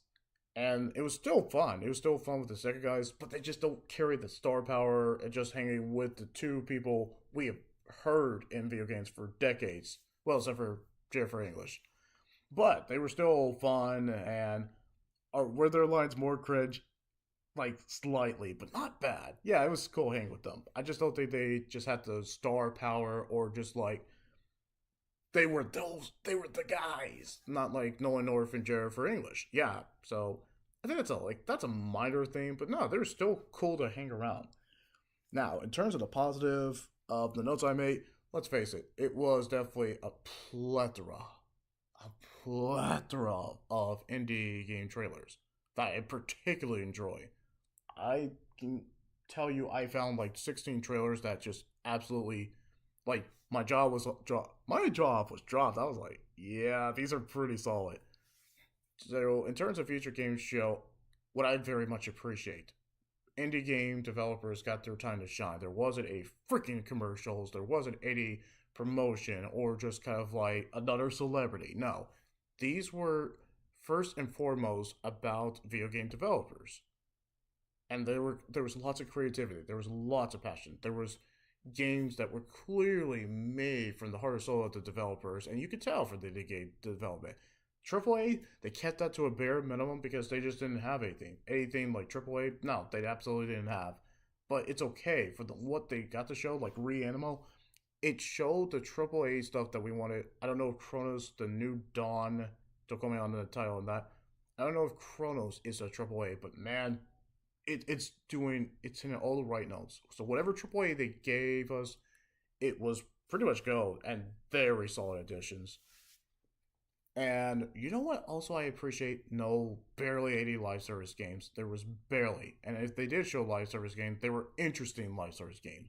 The only one that I found that I just didn't care about was FBC Firebreak. That's a pretty good thing. Of all the live service games that we got to see, it wasn't shut down our throats, like not like the Game Awards or State of Play. We just didn't see them like mostly. But this State of Play, there wasn't a lot of live service games. I'm glad there was not another Concord situation. It's like everyone was like, oh shit. Concord actually massively failed. We do not want to make that same mistake. We're going to actually, focus on what makes video gaming great. Being fun, creative, being passionate, and actually people will talk about it if it's intriguing and outside the box. We don't care. We do care about live service games, but just make it fun. Like Mecha Break. That's absolutely fun. Or that other one. I'm just saying. Keeping the live service like fiasco, what Concord was trying to shove down our throats, or just in general that we saw a lot in 2024, really leaning into the live service game, it was kept to a bare minimum. And I'm glad for that. I am so glad. I had to just stress that very much. But yeah, overall, this was a very solid showcase. It wasn't my favorite. No, it's not my favorite showcase. But yeah, I think it dragged on just towards the very, very last half until we got to Baby Step. Baby Steps, yeah, I like that one. Baby Step is kind of like one of those. I was intrigued and I like that one.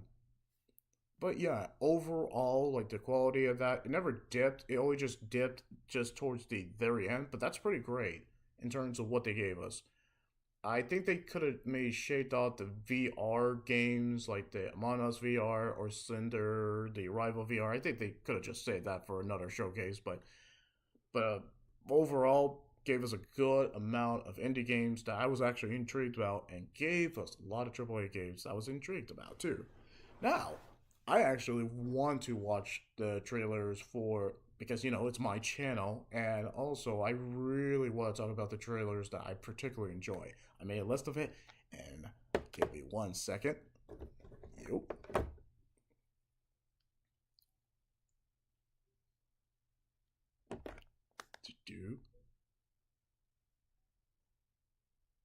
Alright, now we're back in business. Had to put my headphones so there's not a whole lot of background noise when I'm hearing the audio. But yeah, dude, there was just too many trailers I enjoyed. I counted, and I think I'm at 16. I can't wait to tell Doc about this.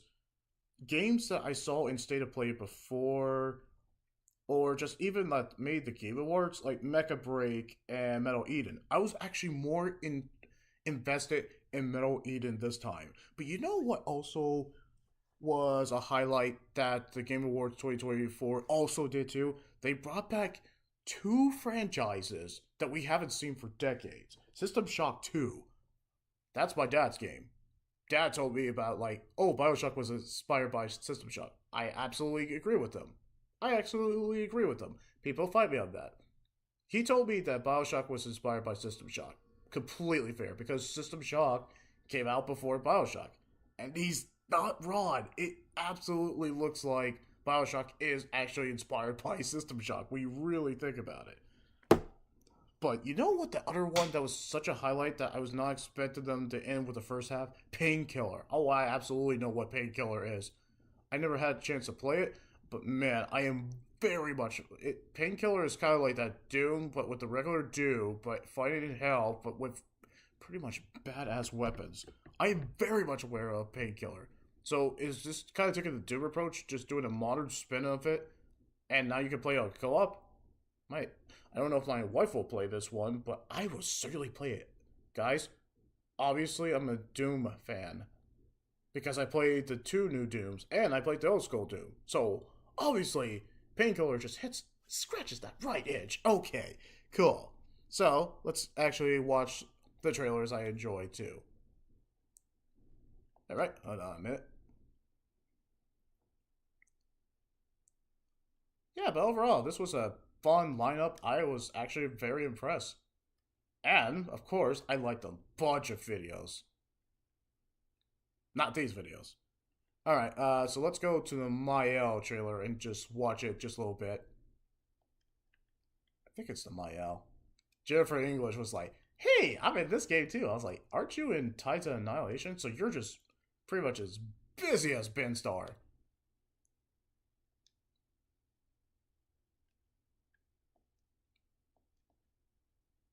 I hope this succeed. This better succeed. They are just too passionate about it. I just want them to succeed. There's passion there. From the behind the scenes. Okay, from the reveal trailer. From behind the scenes to the actual release date. To character backstory. Story trailer in a sense. Yeah, Expedition 33, everybody's intrigued about it. Because it just shadow dropped and nobody was expecting it. It's not boring at all. I'm just saying, it's not boring at all. Okay. Rated M for mature. Lumia's not my... Alright, just want to make sure it's in 4K too. And just so we can actually get through this, because, you know, you guys been with the live stream way long than I thought it would be. But I'll put a timer on it. I'll make it 2 minutes just to wrap it up. Because I don't want to, I don't want to be here all day like you guys. You guys have lives too, so. And plus, I covered like 3 hours of this, so yeah. Let's just watch the trailer, get 2 minutes of my thoughts of what I think about it, and then we'll move on to the next trailer. Sound good? Sound good. Cool. Let's do this. Rated M for mature. Smart move to do that.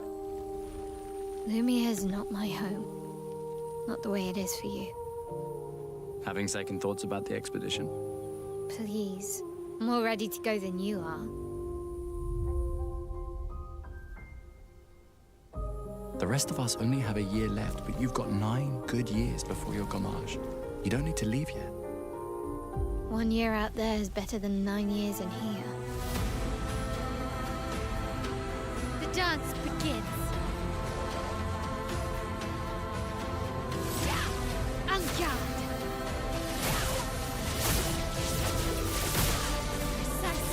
Strike!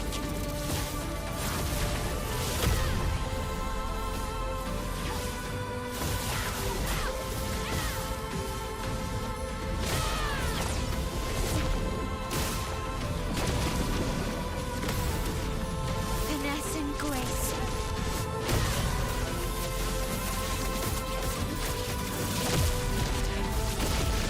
Man, this JRPG mechanics is so freaking fantastic. How can you keep going like nothing happened?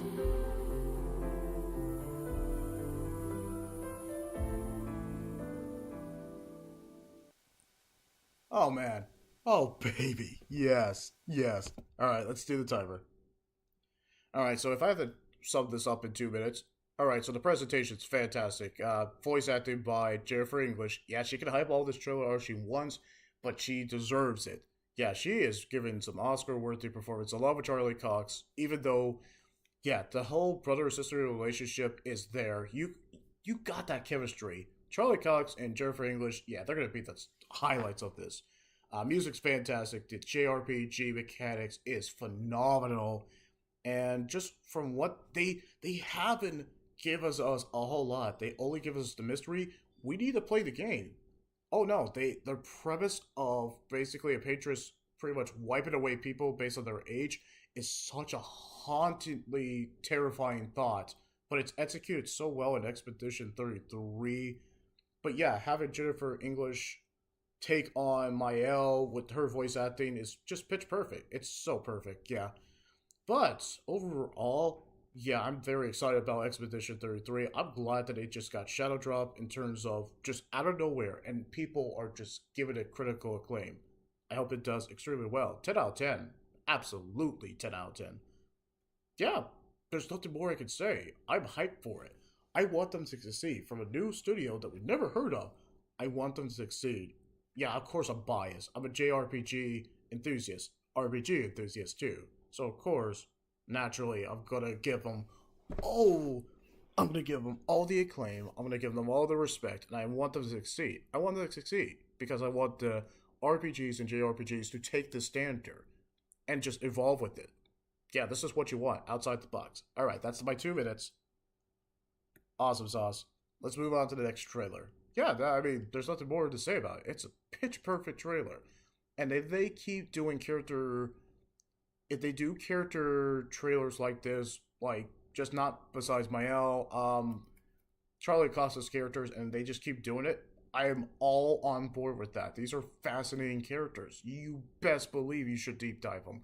Don't spoil it, but please keep doing this stuff. I want them to do stuff like this. Alright, so now, the next trailer, which this one I was not expecting, but this one was unique. I was not expecting it to like it this much, but here I am. Yeah, this is the next trailer. I was not expected to like this one. This was Shadow Drop. I never heard this. Maybe it came out before, but this one was intriguing. I liked it so much. I was not expected to like it this much, but I did. Can't believe it's in 4K. Surprise. Those monsters only exist in your head, they said. Great material for your art. I actually believed them. Until that night. Really taking the comic book Feels style like they're I've going walked for. straight into one of my nightmares.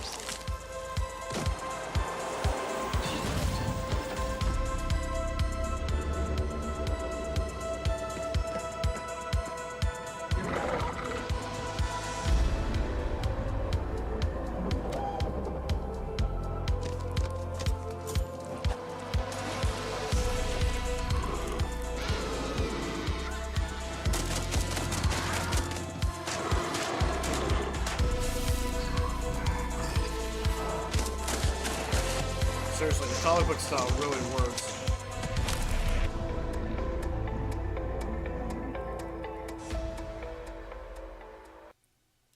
Alright. Now, let's put the timer on again. Alright, so I hate this place. What did I enjoy about it? The comic book style with the hiss and the actual, like, really comic book direction with the comic book gameplay that they're going for is phenomenal. This is one of the highlights. I was not even expecting to like this, but I did.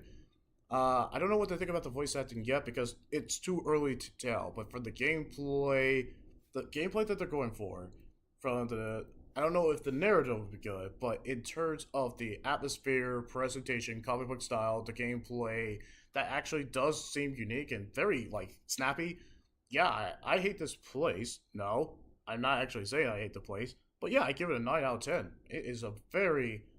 Yeah, this was a solid trailer. It was Shadow Drop. There's a lot of creativity. There's lots of passion because of the art direction. Especially the art direction is a highlight. The art direction is a highlight. The presentation is well done. The gameplay is snappy and looks unique. We have to see a little bit more, but no, I give it a 9 out of 10. This was something I was not expecting, but this is the kind of creativity that I'm cool with. Because of the comic book style. I don't even know who these comic book artists are, but yeah, well done. Well done on this trailer. That's all I'm going to say about this. I know, straight to the point, but yeah, we got more trailers to cover about this. Alright, I skipped on one, but of course I'm going to talk about the other one. Alright. I wasn't expecting this one to be on my list too, but it's art direction just won me over. Way too much, too. I was actually very shocked. Alright, here's the other trailer I particularly like, too.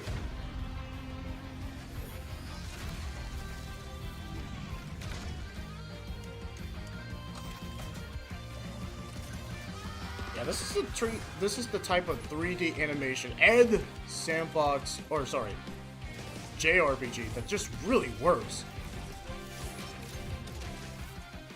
Oh, Sandbox Tactical RPG. Why that?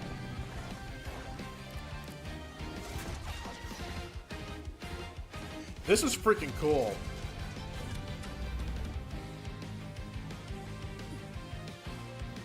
This is cool.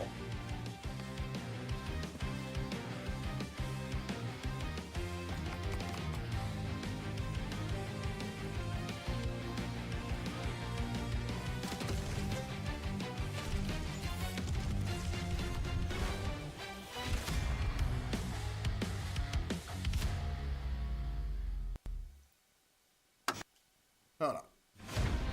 And I'm just going to rush through all that.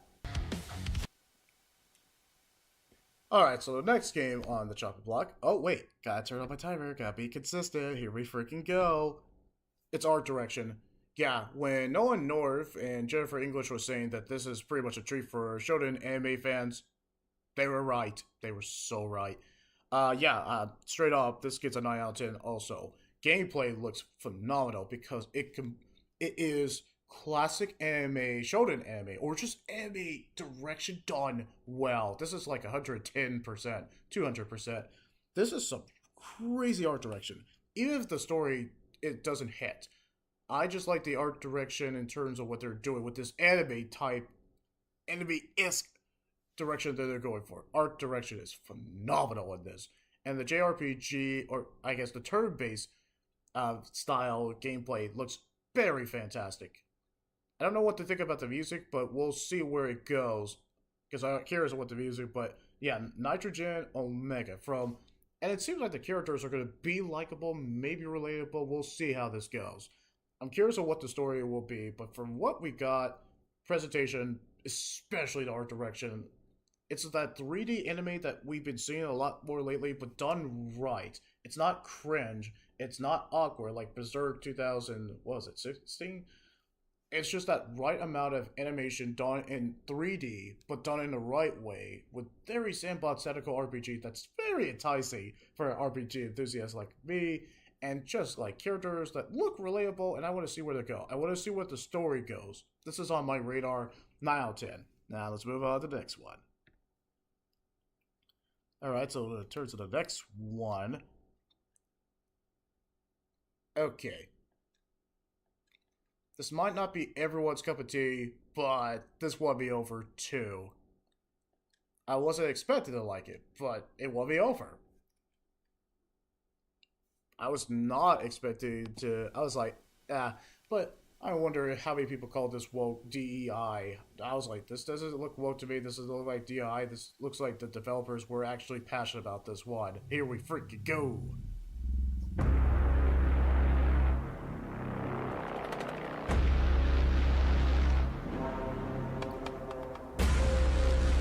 Like this type of animation. The gods are dead, but we try to survive in their world.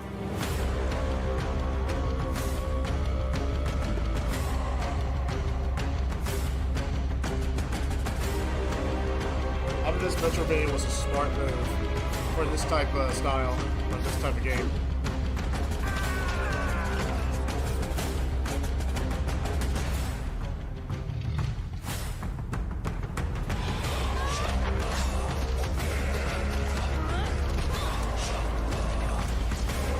Gameplay's amazing.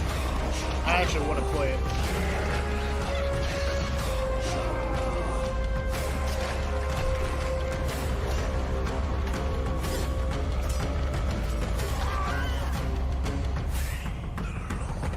Animation is really phenomenal. Gameplay is so top notch.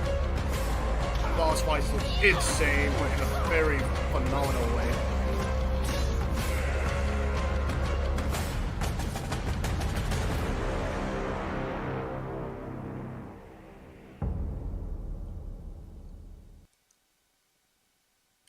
Oh yeah, okay, so here we go. You already know the ebb and flow. Let's do it. There we go. Alright, so Anaya Life After Gods. Easy. 9 out of 10. From its very snappy Metroidvania gameplay that it will never get old. Metroid and Castlevania Symphony of the Night. But yeah, because of those genre, we get stuff like this. You can always do a new game for Metroidvania, and it will never get old. It will never get old. It has not gotten old to me. This is the type of creativity that I like. So, Metro, for very, almost perfect but very precise gameplay in Anaya that I was not expecting. Really great hand-drawn animation that's really fluid. It's not that retro art that I've seen in Moonlighter or that kind. It's that type of like really hand-drawn animation that really pops. Along with that, yeah, along with the precise gameplay, boss fights look very much insane.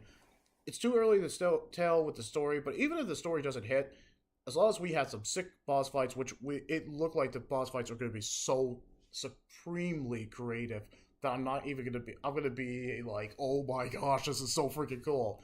Yeah, if they had this level of caliber in their trailer and they just translated it to the full game, that it's really fun to play. Oh yeah, people are going to play this one. It might be a small group of people who might check this out, but I would probably be one to check it out. If it comes to console, best believe I'm going to play this one. I want to demo this. This looks absolutely fun, like a very fun gameplay. 9 out of 10. I think this very much deserved. Alright, so moving on to the next one. Okay, so I know this one. No, I'm just skipping through this. This is kind of my proof that I watched it. Alright, so the next one, it won't be to everyone's cup of tea, but this one actually surprised me too, but I actually liked it. It was like a bit of Saints Row, and it's Saints Row, but you play a guy from Saints Row, or with modern weaponry, in a medieval setting. What's not to like? It's a ridiculous premise, but it freaking works, and I actually enjoyed this one. Alright, let's do this.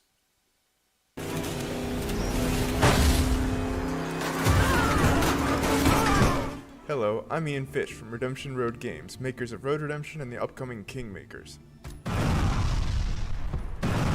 That's some crazy shit. In Kingmakers, you travel back to the year 1401 to help the real-life Welsh rebel Owain Glendower conquer England. In reality, his Welsh rebellion was defeated and he mysteriously disappeared. So, in 1401 England, you'll use modern weapons to help the outnumbered Welsh defeat English armies made up of thousands of soldiers.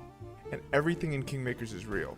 The thousands of soldiers are all simulated. Furthermore, all buildings are fully navigable and fully destructible. Yeah, so it's like Battlefield. Thousands of soldiers can navigate complex multi-story castles with the same level of pathfinding fidelity you'd expect from a modern first-person shooter. Originally, we thought Kingmakers was going to be a cool simulation of what it would be like to go back in time with modern weapons. Would you be able to defeat a medieval army with an AK-47? Then we realized that if we're going to do this, we got to do it right. Medieval battles involve thousands of soldiers, so we're going to simulate thousands of soldiers. And this isn't like Dynasty Warriors, where soldiers kind of spawn into existence as you approach them. In Kingmakers, they're always there, running their AI all the time.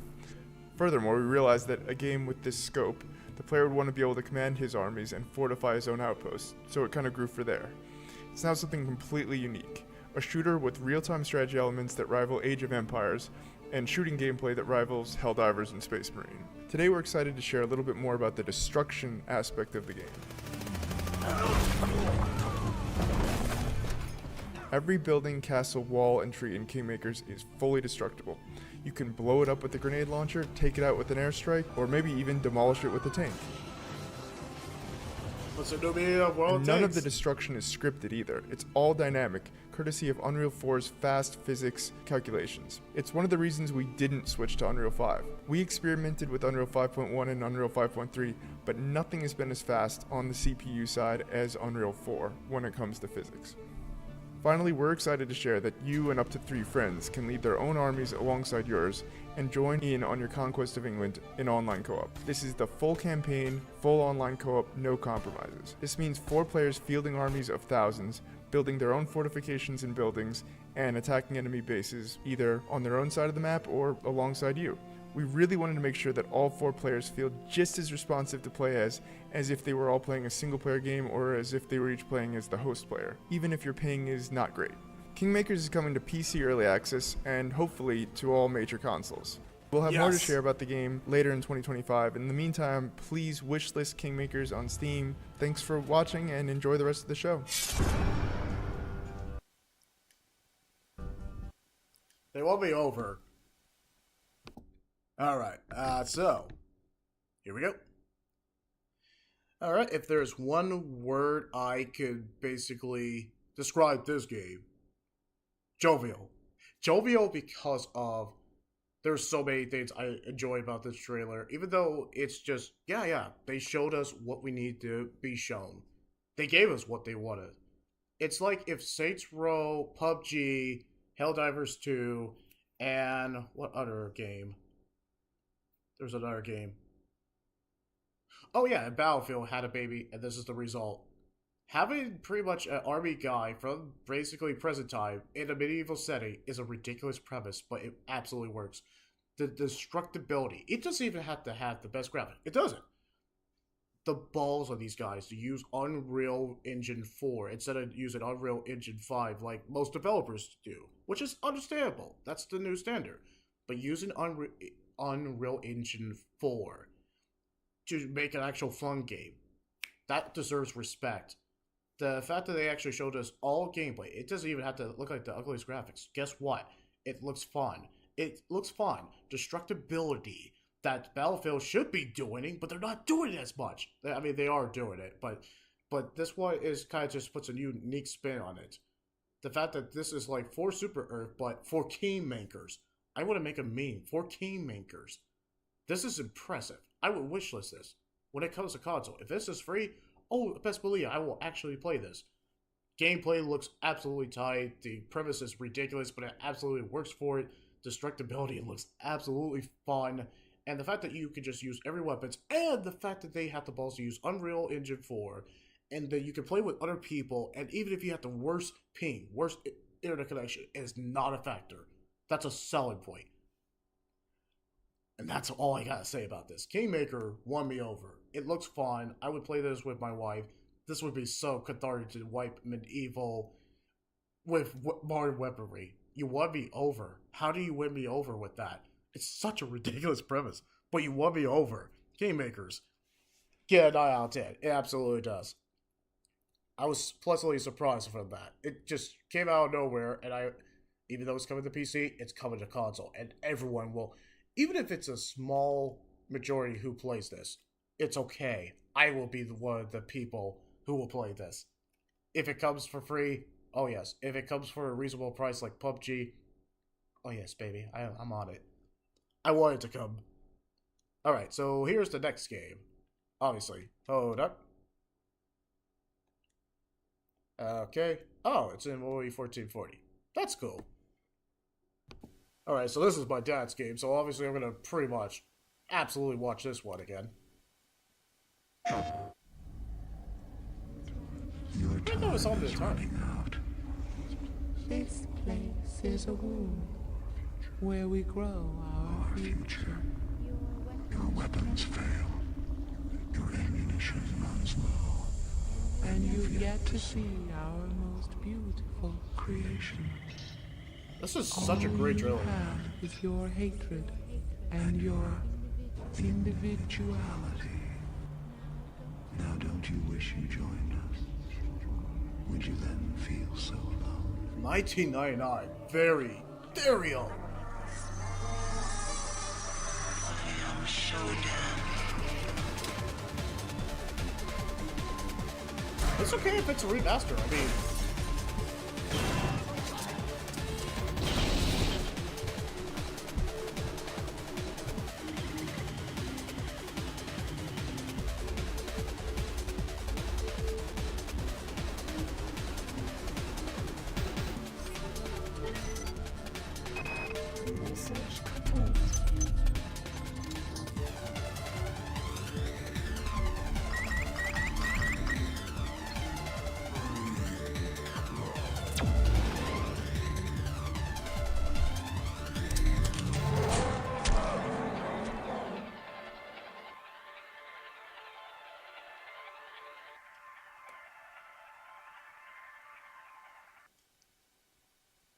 oh yeah. Oh baby, yeah. Okay. Well, let's start the timer. What a respect to a classic. Just being Shadow Drop, just like no one's business. I mean, we just got System Shock 1 remake pretty recently. And the fact that we're getting System Shock 2 remaster, people are a little mad that we're not getting a remake. Or not, actually, nobody's really getting mad. I guess they're just kind of like disappointed that we're not getting a remake. Not like System Shock 1. That's completely okay. It gets ported. It still looks good from 1999. They just give it a little bit of modern blemishes. It's just a remaster. Guess what? I'm all happy for it. 10 out of 10. This is my dad's game, and he talked about System Shock like no one's business. I could see where Bioshock was immensely inspired by System Shock 2. And yeah, this is the game that people critically never shut up about. But I can see why. Its atmosphere, its presentation, its voice acting. Oh yeah, the voice acting's top notch. That's a really S-tier writing. I can honestly say that. I heard that there's an iconic villain. This is the iconic villain. This is the villain. Like, this is the villain. Everything that inspired Bioshock, you can see it in spades. Gameplay is... This is pre-Bioshock, but done extremely well. The sci-fi aesthetic, I don't know what to think about the music yet, but from the presentation, atmosphere, voice acting, writing, the gameplay, pretty much the enemy designs, and with the remaster, it is coming to pretty much every console, and pretty soon, June 26th, the same month as Death Stranding 2. No, this is a legacy game that definitely deserved to be brought back after, well, the 25th anniversary. It's a 10 out of 10, straight up. I'm excited about this one. All for it. Alright, let's move on to the next one. But no, System Shock 2, this is the game that it has to be acknowledged. Are you serious? It's System Shock 2. This is like one of those games that it went down in history. It's such a solid game.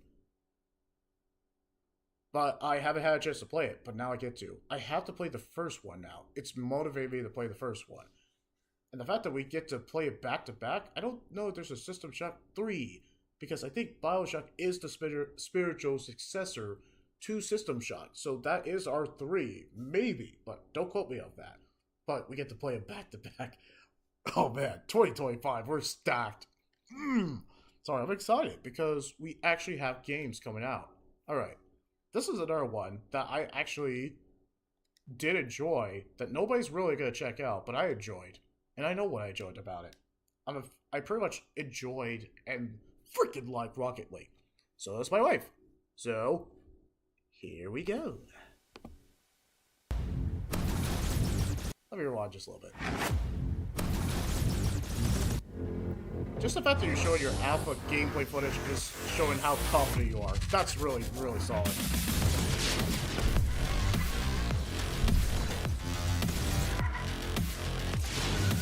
That's so Rocket League mechanics, but I love it. Is it the same developers? If not, well done. Weapon destructibility. I'm all for it.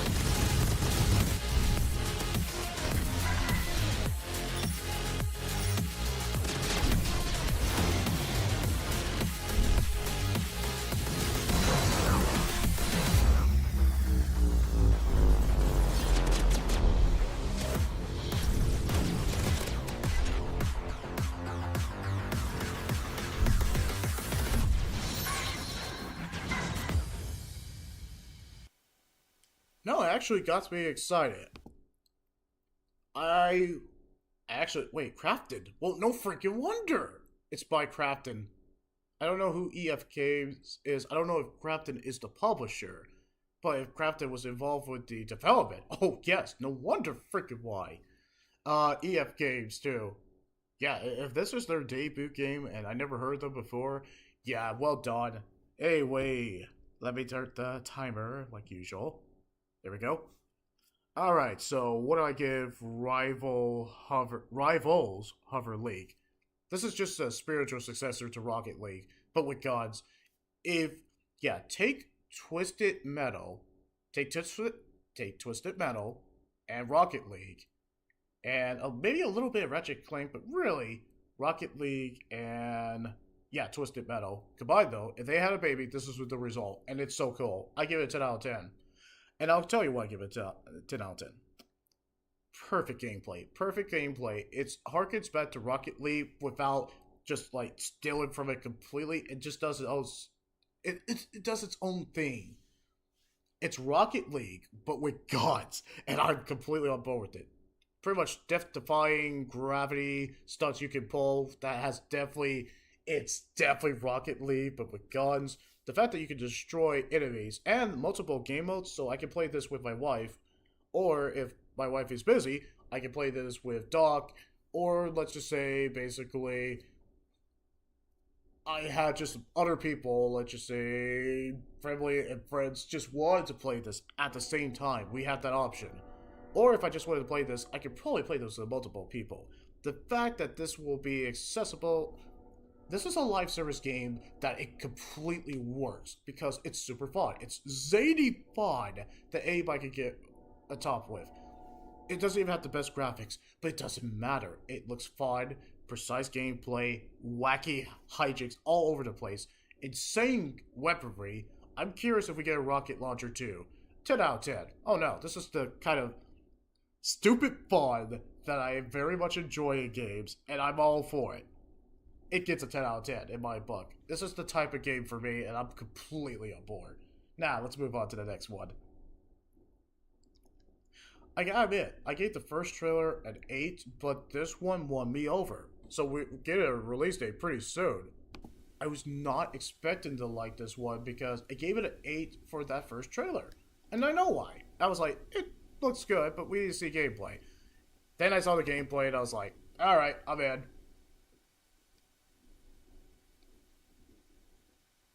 I was not expecting to be in for the second trailer, but it won me over.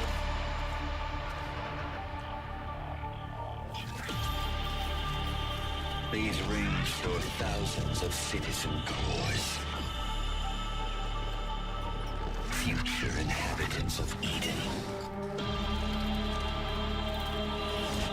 You have to reach the top chamber and break the last remaining seal. Dropped straight into a hostile zone. This is exactly what hyper units were made for. Unleash your hyper power.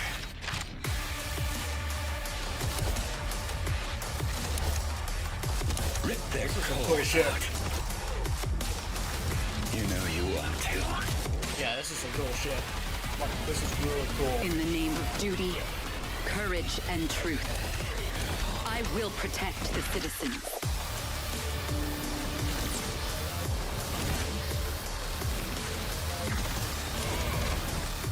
This is really cool. We are standing on the edge looking towards the unknown. This is so refreshing to have a single-player, first-person shooter debate. Wait, free demo?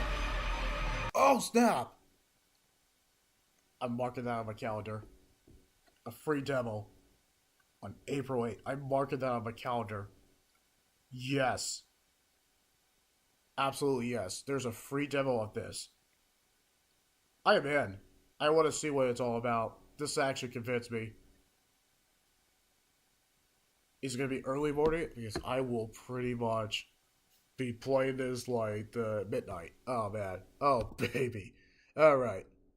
But, wait, so that's the free demo. Do we have a release date? Oh, that's right. We do have it. May 6th. That's right. May 6th. That's when it's coming out.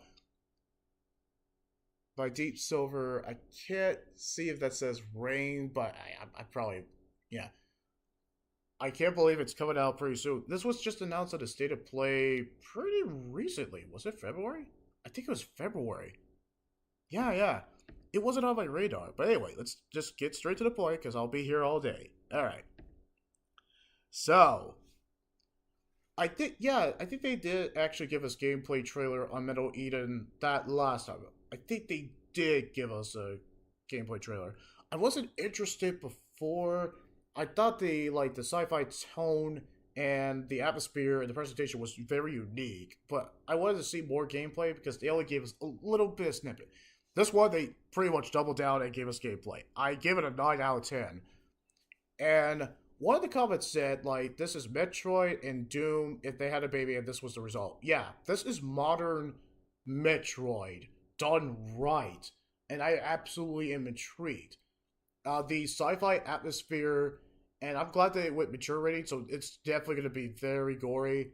but this is like a modern kind of like Samus Aran, but it's not Samus Aran. There's no one can replace her. But anyway, this is a modern Metroid, but with Doom influences, and that's always good. The tone, the presentation, the atmosphere, to the gameplay, that actually really looks pretty freaking cool.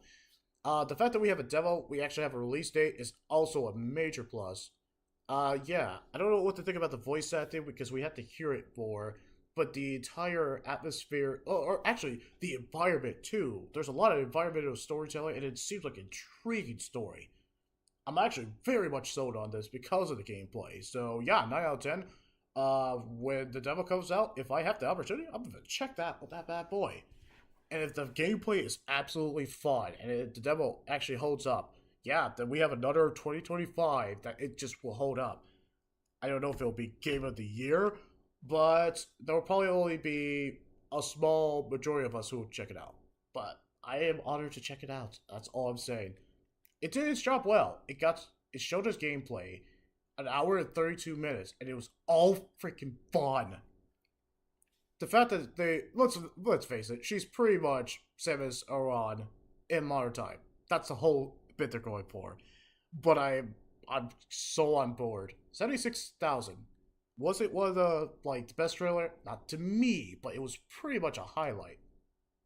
Alright, this one was pretty short, but sweet. It did its job, it got me interested, and now I want to see more of it.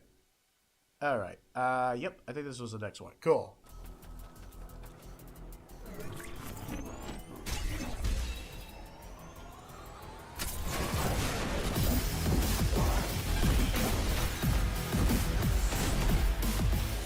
It's basically Dead Cells, but only if it was on more drugs. And wolves.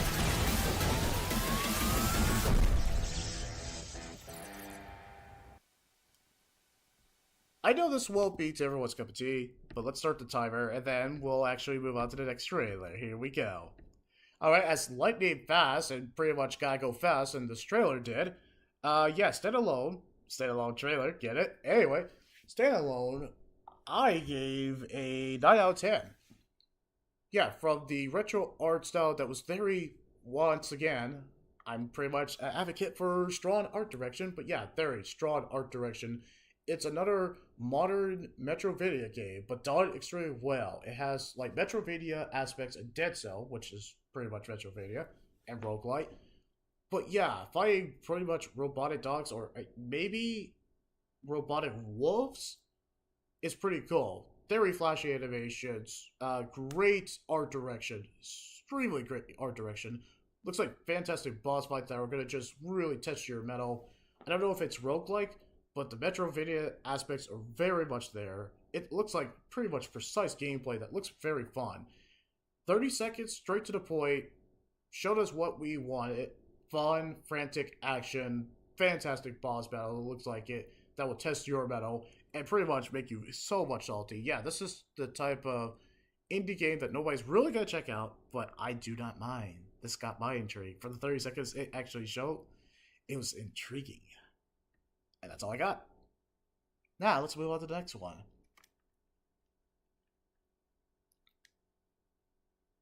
I would playtest this. This one actually looks very much interesting. Alright, now, another one that I was actually pleasantly surprised because it actually did not look interesting to me. But guess what? It actually interested me in this one. I don't know how, but it did. I don't know how it interests me, but it freaking did. That's well done. I don't know how it got my interest, but it did.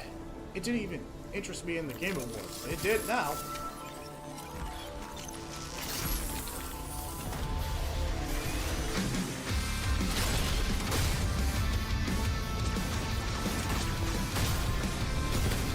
CGI trailers, but it actually gets away with it because it's Gundam.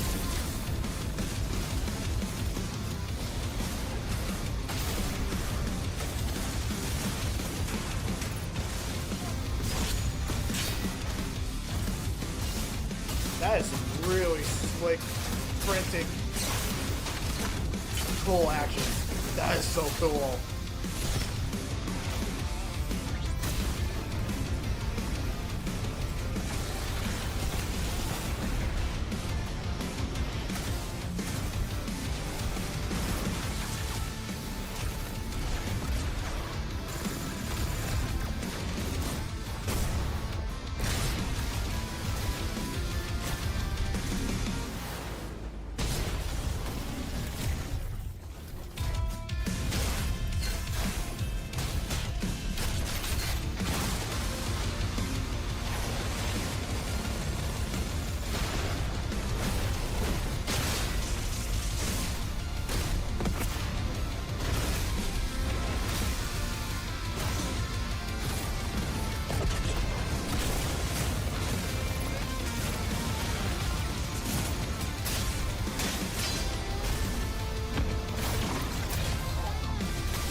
Well, I mean, it's coming to PlayStation because Xbox games are coming to PlayStation, so...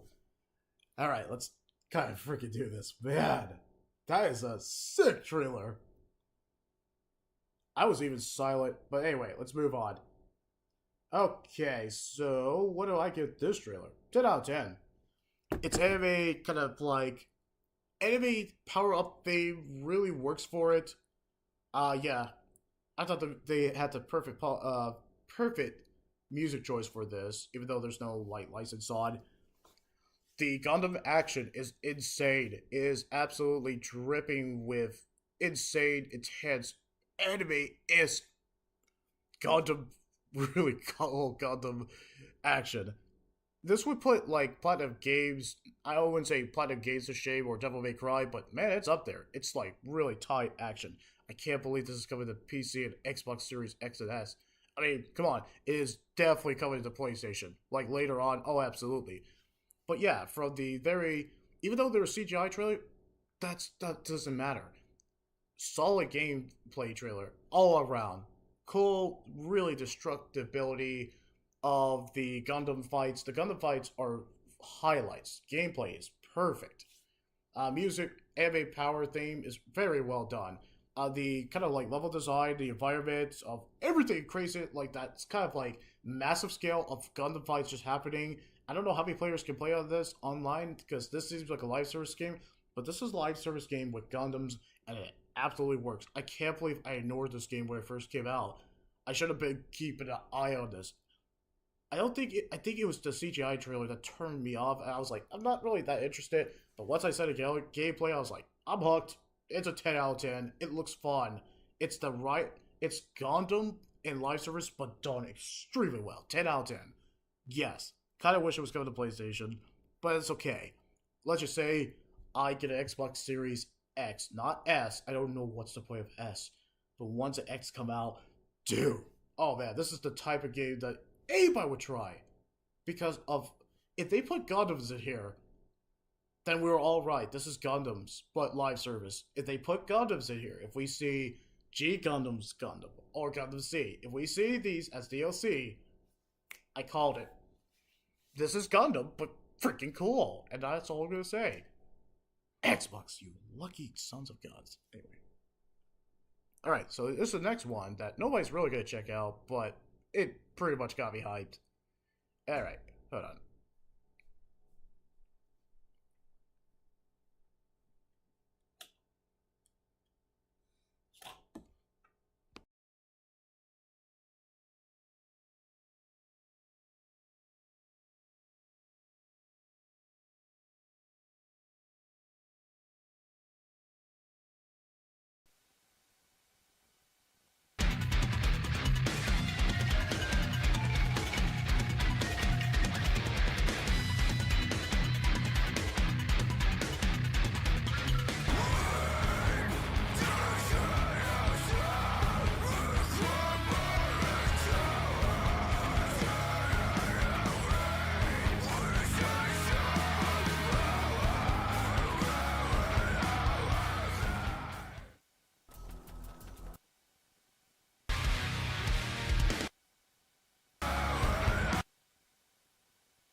Alright, folks, I'll be right back, and then we'll cover the rest of the trailers, but yeah, give me a few.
Alright, I'm back. And now, let's finish it up.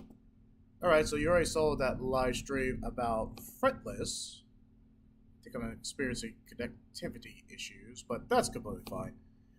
Alright, so for this one, what did I give it? Did I give it a 10? I think it ranged from a 9 or 10. So to sum it up real quickly, pretty much the heavy metal inspiration from actually real life artists is just astounding. Music's fantastic, is the whole thing. So along with the music, the presentation, the retro art style, it's not like the most unique one, but it's actually very freaking cool. Along with that, the kind of like turn-based RPG mechanics with heavy metal is always a standout. Nothing more else I can say about this. It's a very short trailer, but just like standalone, it also does its job. It's pretty much freaking done. And it was kind of like, still made an impact. It kind of very much surprised me. Yeah, right. What else? Yeah, and just to kind of wrap it up too, Witches of the Witch Tree, I gave a 9 out of 10, but you saw the trailer for that one. Reanimal, not that one. That one I gave like a 9 out of 10. I think it was a much better trailer. Chronos: The New Dawn was a 10 out of 10. The one that actually kind of pleasantly surprised me that nobody was expecting was Painkiller, the announcement trailer. It's been decades since we've seen just I don't know if this is a sequel or just a remake. It seems like a sequel. But seeing Painkiller and oh, it's righteous, yes. Well, not righteous, but all its kind of like real cool glory is freaking cool. It's a 10 out of 10 overall. But yeah, that's kind of the whole gist of it. I'll just end it with Painkiller because I think I talked enough. 4 hours and 2 minutes, I think that's pretty much enough. But just the fact that it's coming out in fall of 2025 is such a delight. I'm going to watch this trailer. This is the last trailer we're going to go ahead and watch because it's worth looking at it.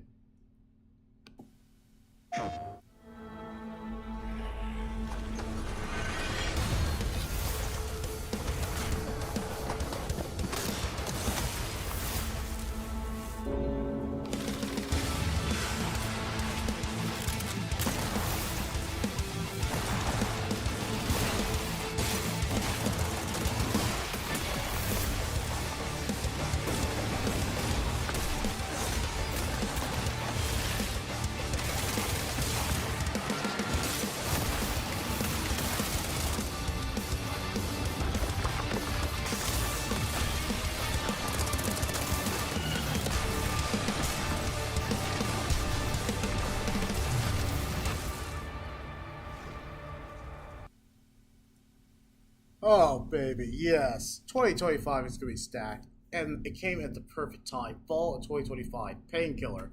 It makes complete sense why they were doing October. Hopefully, it's not in the time of Grand Theft Auto 6. Anything that's probably fall is at high risk of being overshadowed by Grand Theft Auto 6. But overall, 10 out of 10 for this trailer. To sum it up, yeah, it's such a highlight. From the bloody violence that just, it's clearly inspired by Doom. I don't know if it came out. I think it came out after Doom. But the weapons are freaking cool. Just fighting the demons from hell is pretty metal. The music sounds fantastic. Music's fantastic. Tone is really having it up, and it absolutely fits. Gameplay is pretty much pitch perfect too. It's pretty much a modern Doom, but it's like a very continuation of Painkiller. And I'm glad that it's getting maybe a possible sequel. I don't even know if it's a single-player campaign. The fact that you can play this on intense co-op, I don't know if this is online co-op or local co-op. If it's both, oh man, we're getting good tonight. 2025 is going to be very stacked. And that's how I'm going to end it. I'm going to end it like this, with Painkiller. But of course, you can leave that like, comment, or subscribe. What was your favorite game? If you watched the Future Game Show Spring Showcase of 2025, what was your favorite? They were cooking. They were absolutely cooking. In terms of indie games or just actually having trailers, they were cooking. They were absolutely cooking. I already know what my favorite trailer was. It was definitely Chronos, Painkiller, Mecha Break, but really if I had to just shorten it, this one, and definitely this one. Yeah, I think those were my favorites. but if I had to pick like one that was my absolute favorite, it was Chronos. Chronos was just that type of horror that I was not asking for, but it absolutely did well. It showed us enough, but it didn't show us everything, and I absolutely like that. So yeah, that's all I'm gonna say. I know I went way over time, 4 hours, but it was definitely the live stream, watching each trailer, give my analysis. But if I kind of went over, skipped a few of the other ones I actually liked, now that's completely okay. I mean, you can see it from my like of what I liked. So that's all I'm gonna leave it with. We're gonna probably do some streaming later. I'm gonna basically get the device, pretty much let it rest for a good while. So I will see you guys at the next clip. Have a good one, everybody.